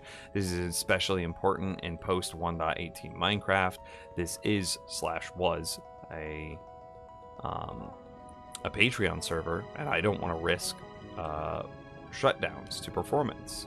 Thank you. And then I said thank you for the years of quality service, because, you know, I'm not trying to be a dick to them. And then they respond, I see that you talked about this with our staff previously. Honestly, if newer Minecraft servers hit a bottleneck like that, throttling them will likely lead to a crash anyhow. So I'm not sure that solution will actually help anything. It would be better to address the usage problem directly rather than address the symptoms. With RAM usage, turning down the view distance can help quite a bit, or upgrading the RAM if you want view distance turned up. With CPU, there's another machine we could try moving you to that is a bit faster, maybe fast enough to help. Like, why am I on the slower machine? And moreover, that wouldn't fix my problem, because even if they can put me on a faster machine, my concern isn't that they... Real talk, it's not the speed of the machine, it's the hard crash. We could either upgrade our service or whatever in order to meet the demand for a CPU. I would just throw more money at it until the CPU usage and the CPU availability are roughly equal to each other. My concern is that in the every now and then, when you get peak usage, the server shouldn't crash until an admin can restart it. That is unacceptable to me. It should just throttle, and if it does crash, auto restart. Yeah.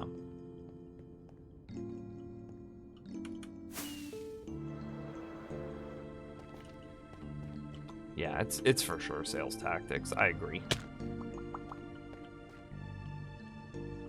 So it's really, they could offer me everything to try to keep me to stay, to keep us to stay. And unless they can promise that unless they can fundamentally change how they throttle services, e.g., don't crash them, just throttle them, then I'm not interested.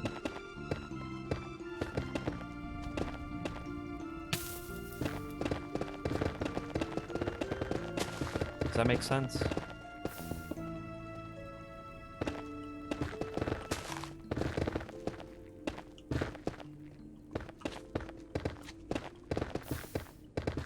Like, being honest, and James, I think you would agree with me, I would much rather have slightly less CPU performance and never crash versus slightly more CPU performance and crash anytime there's a problem.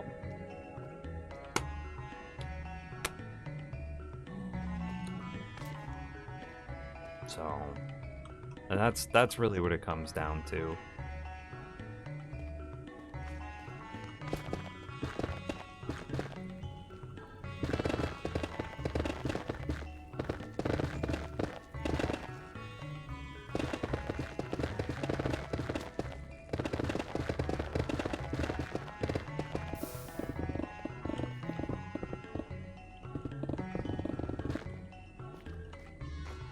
Okay, well, I'm gonna fill that one in.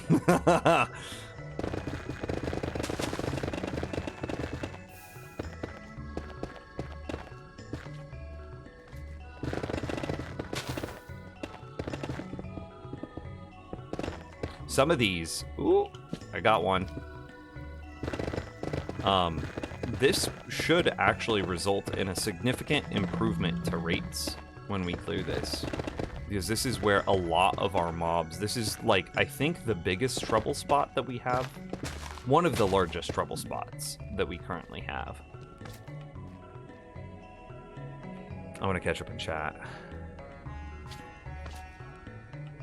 I really only play Game Boy Color Advance games on it, and the controls work fine, but I'm not sure about the other systems. It's heavy and can definitely get tired to hold. I mean, I like heavy things. Like in D&D, I'm a metal dice person. I like the weight of things.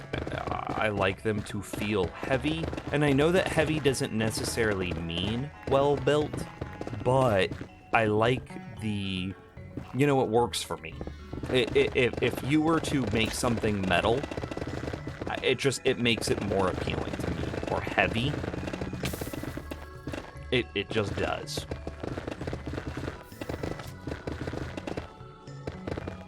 So I am looking through 350, the M specifically. But anyway, and like also I'm not a small person. Like I've recently discovered that like while I'm not the tallest person in the world, I'm like 5'11", 6 foot, like 5'11 and a half, which, you know, is a tender 6 foot, you know what I mean?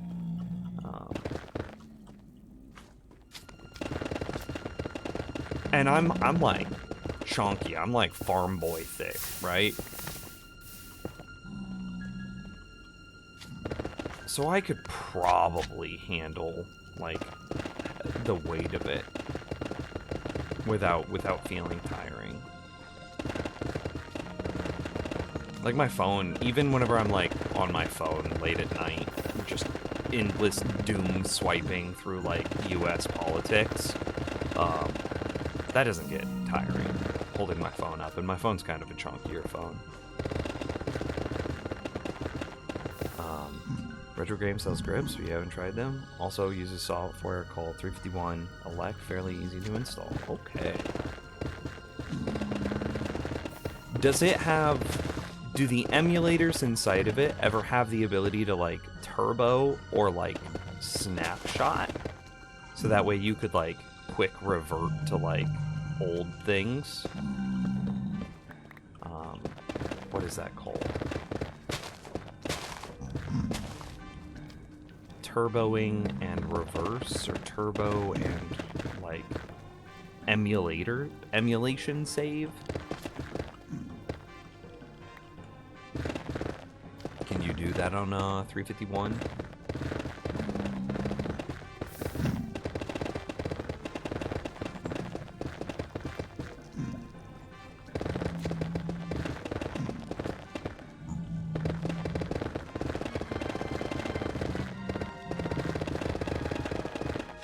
Oh, yeah.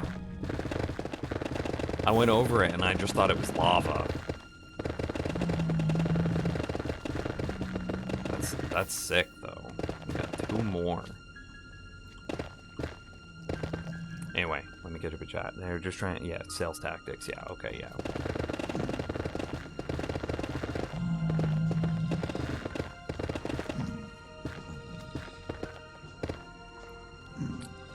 Yeah, I'll probably tell them something like that. I'll probably be like, unless you can promise me that you're just never going to crash the server for being high usage or whatever, then I'm sorry, this is where we part ways.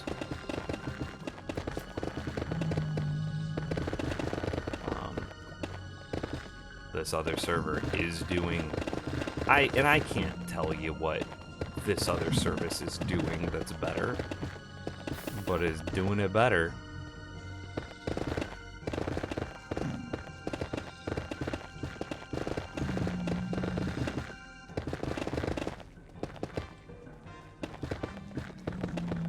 Lamau, what up, buddy?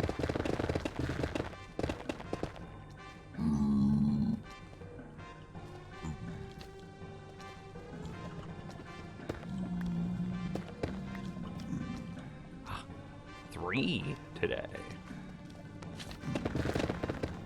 As a transportation engineering intern, some of the equipment we purchase is bought for the reason that it handles issues better than the better performing equipment.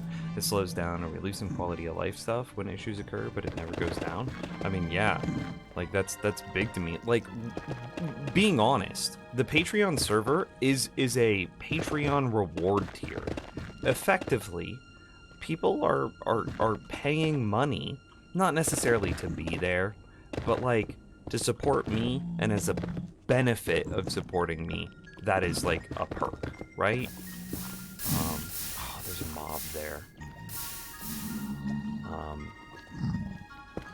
And I want to make sure that any benefit I provide for my Patreon is as quality as I can make it. And you know, I'm gonna be limited by like money.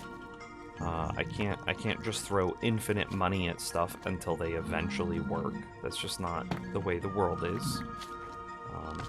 But I should provide the best possible value for a thing with the budget that I do have. Okay, interesting.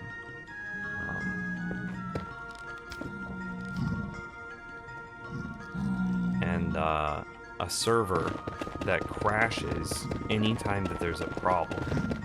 I understand why they need to do it, because they have hardware that they have to tend to, and they have other, you know, it's all virtual machines, so they're going to have other services being provided by that same hardware, and they need to make sure that all of their services are fairly treated fairly, and if something is like peaking or using way too much performance, then it's not fair to those other services, right? But I would rather be throttled than crashed. And then this, our old service crashed us. This new service seems like it throttles us.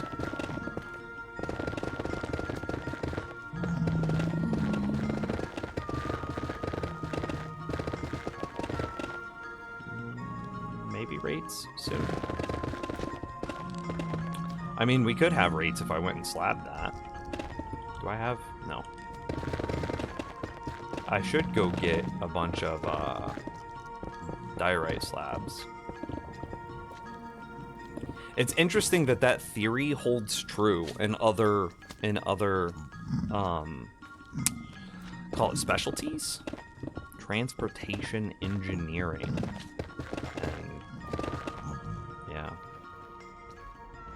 You actively choose the equipment that performs better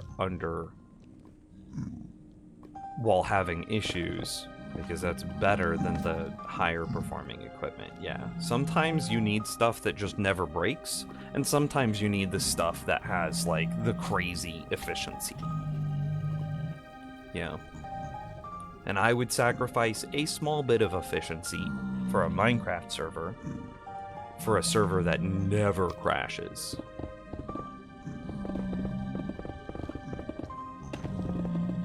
And like, I can always just pay my way into more efficiency as needed, right?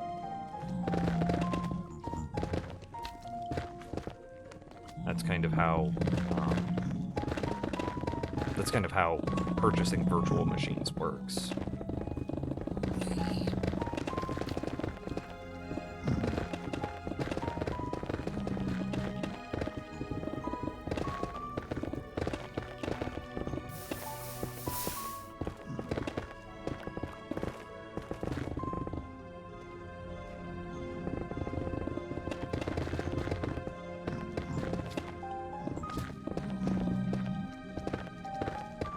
So many zombie piglins.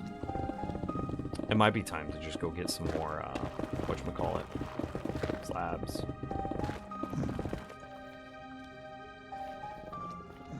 Because we're about to have, like, this whole section here, and...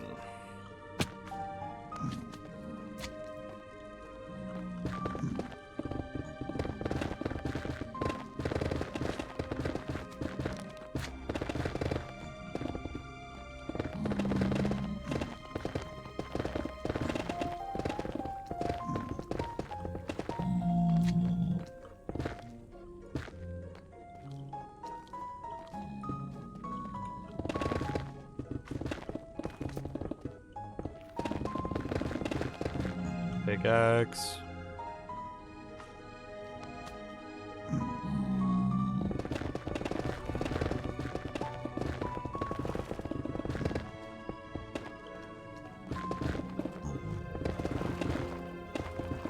I mean, I see where the walls are. At this point, we can shut that off. I think it's really annoying to leave chunk borders turned on. I just, you know, I'm trying to make stuff bite-sized, and I also don't want to miss blocks, so I leave it on through that, but I'm basically going from that line, you know, this one, down to over there.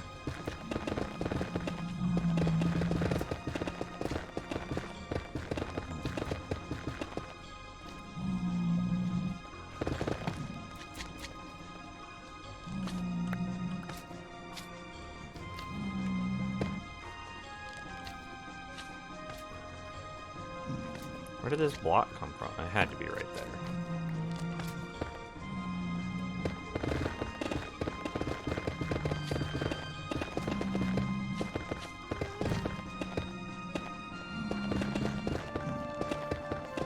Dang, I was trying to see if I could destroy all 4 blocks in a way that didn't require small, like, little circle boys.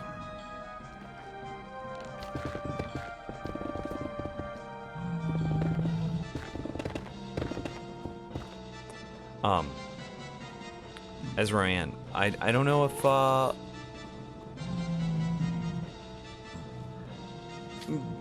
don't know if I got the answer to your question, or I don't know if I caught your answer to my question earlier. Even if it's just Game Boy Color games, do they save, or excuse me, does Game Boy Color have Turbo inside of the default emulation that you use? Or does whatever emulator you use on the RG351 have a turbo button or option somehow?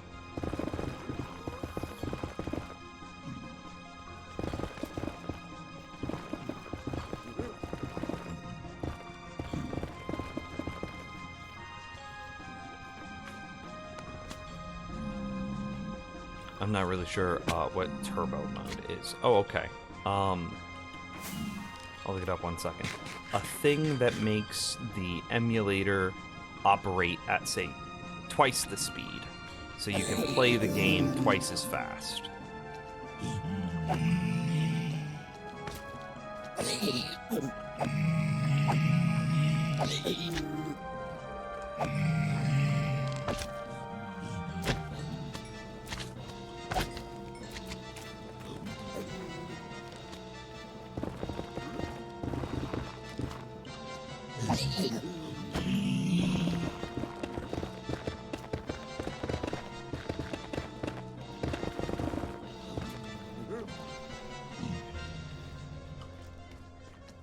Oh, I just heard Candy yell at me from across the house. Pizza time!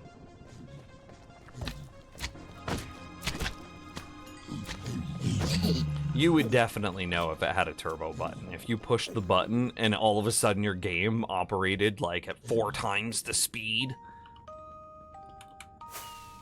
You're just like, whoo, yes, turbo.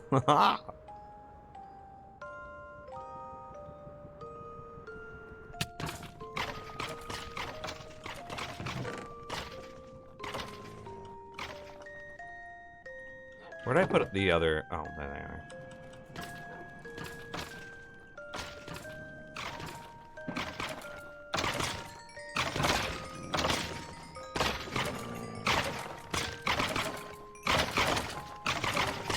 Do we feel the rate's difference? We shouldn't.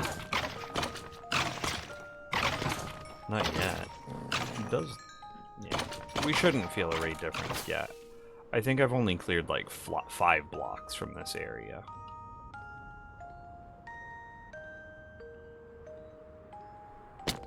But like, that's 4 more blocks. This is all rates here.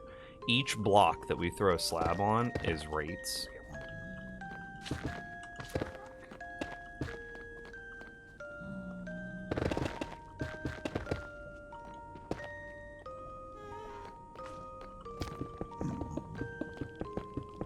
All of this is just rate improvements. All of it. 5 by, I don't know, what do you think this is, 20? I heard ya. Thank you.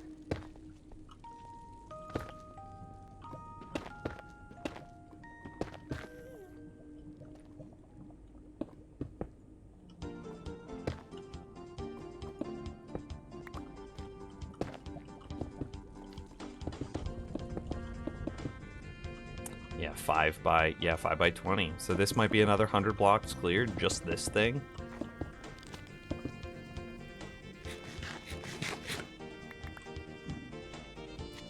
And then this was covered before, so when we no, yeah, it basically went to the ceiling. This is also probably not going to translate to much in the way of rates.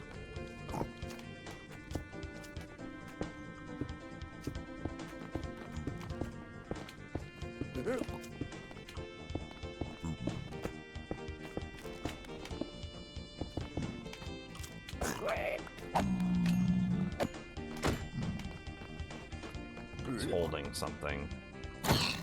It's not that I really care that he doesn't despawn, it's that I care that he eats my entity performance.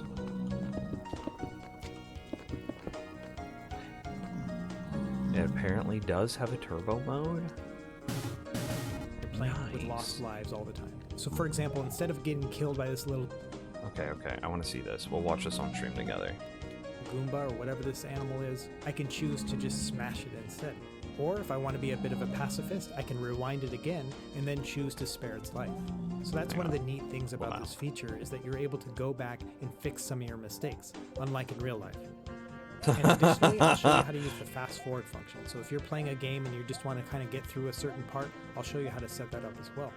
And this guide will work on any handheld system that uses RetroArch as its backend. So any RG351 device, or maybe the RGB10 like you see here, or even the Retroid Pocket 2. So without any further delay, let's jump into it.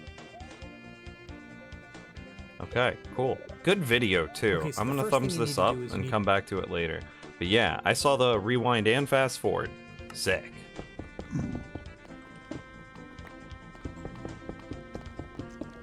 That's the... Yeah, because, you know, sometimes you're just, like, grinding in tall grass, say Pokemon, because I think that's what something... You've definitely played Pokemon if you play only Game Boy Color, Game Boy Advance games. You're just sitting there grinding in tall grass over and over and over, just getting, like, looking for a specific Mon, or, like, just training up before the next gym, right? And you're just sitting there doing that, just doing circles in tall grass, fighting like the same 4 Pokemon over and over and over. Yeah, you can put that in fast forward and go through it a little bit quicker.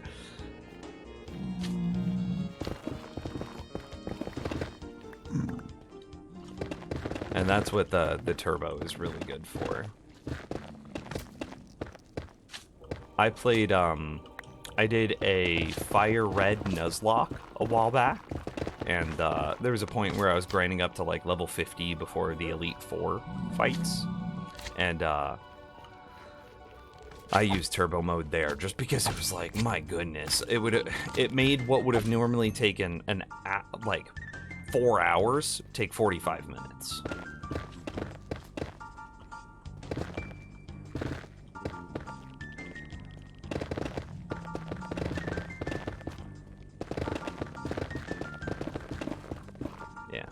Basically a Pokemon ROM hack machine. For me, you play a lot of them. Have you ever heard of Pokemon Prism? I think I have, yes. I've looked into a couple of those ROM hacks before.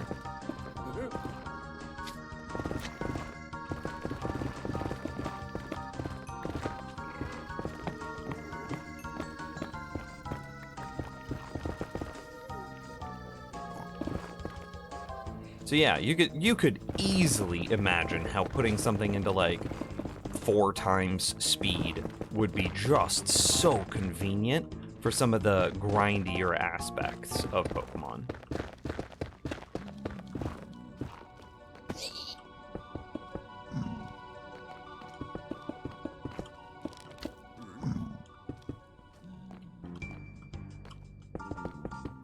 Tell me more about Pokemon Prism, though. I've got, I don't know, a couple minutes before I want to get a little bit more done before I get pizza.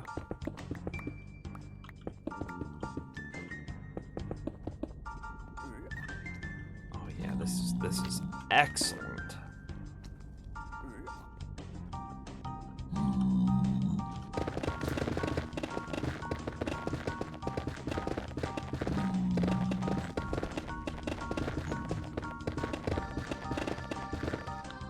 What's the one that I heard of a while back? I don't remember.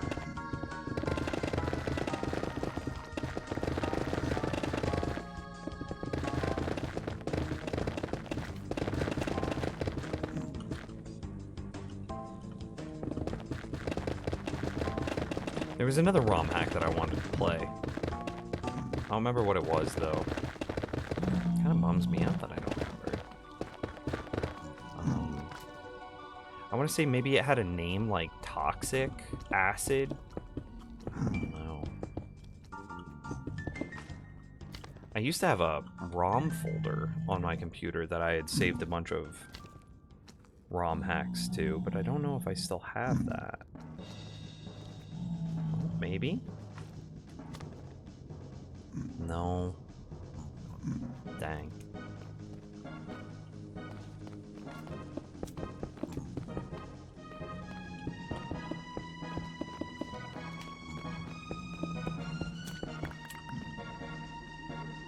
Where did I put all those other slabs? Or was that just it? Did I just use them all?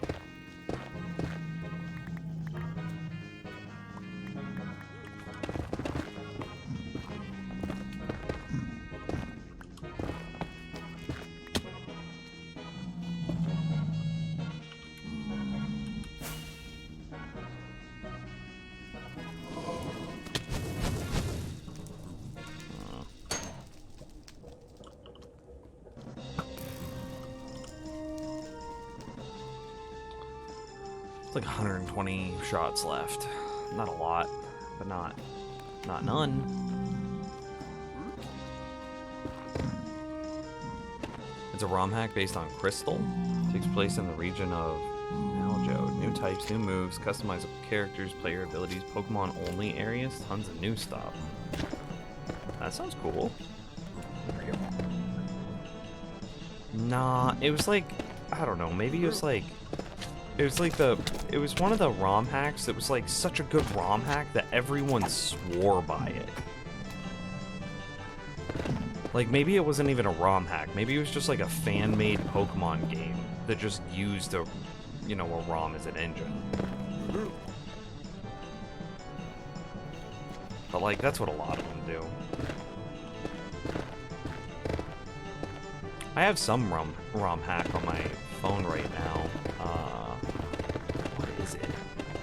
It's basically Fire Red, but it makes it possible to catch every single Pokemon through Gen 3.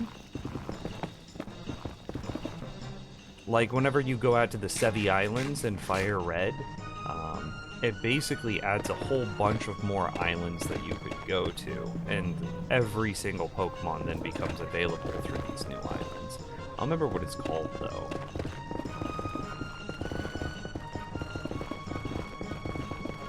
And I've played through that, and I've beat that. I'm playing it still, though, you know, very casually.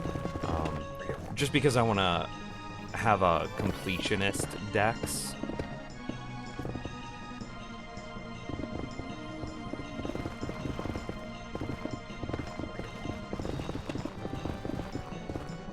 Oh, those were rates, I think. Yeah, definitely.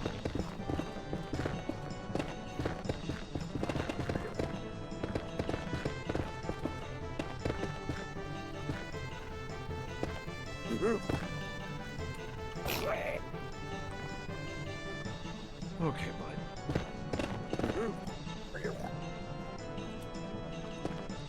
Ooh, that's interesting. Does it actually open up? No. No, it does not.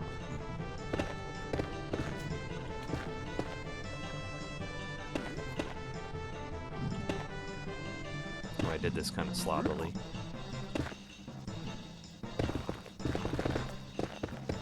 There we go. Cleaned it up. Saved it.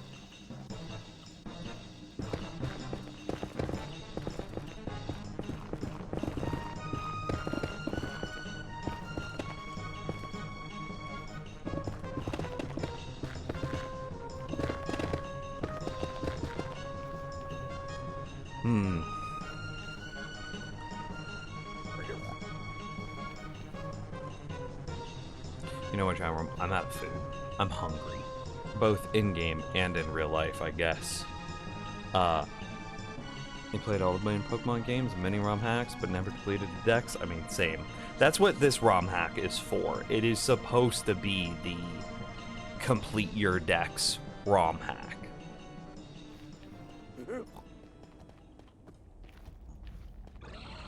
I don't remember what. And they didn't make it easier. They just, you know, in Fire Red, you know, you could only get, what, Growlithe, and then in Leaf Green you could only get Vulpix.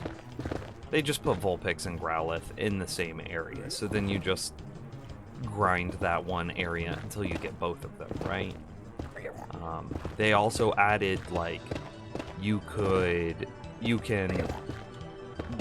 evolve Haunter into Gengar by getting your Haunter to, like, 52 while he's holding a specific item, and then now you don't need to trade to get Gengar. You just fulfill those conditionals, and then you get Gengar, right?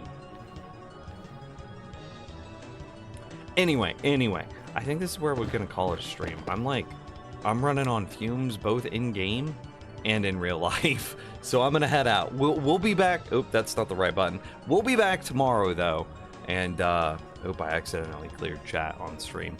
It's fine though. We'll be back tomorrow, same time, same place, doing more of the same thing.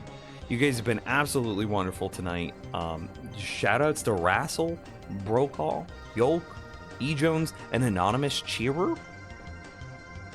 Double A, and Vieco. Thank you guys for the love and support tonight.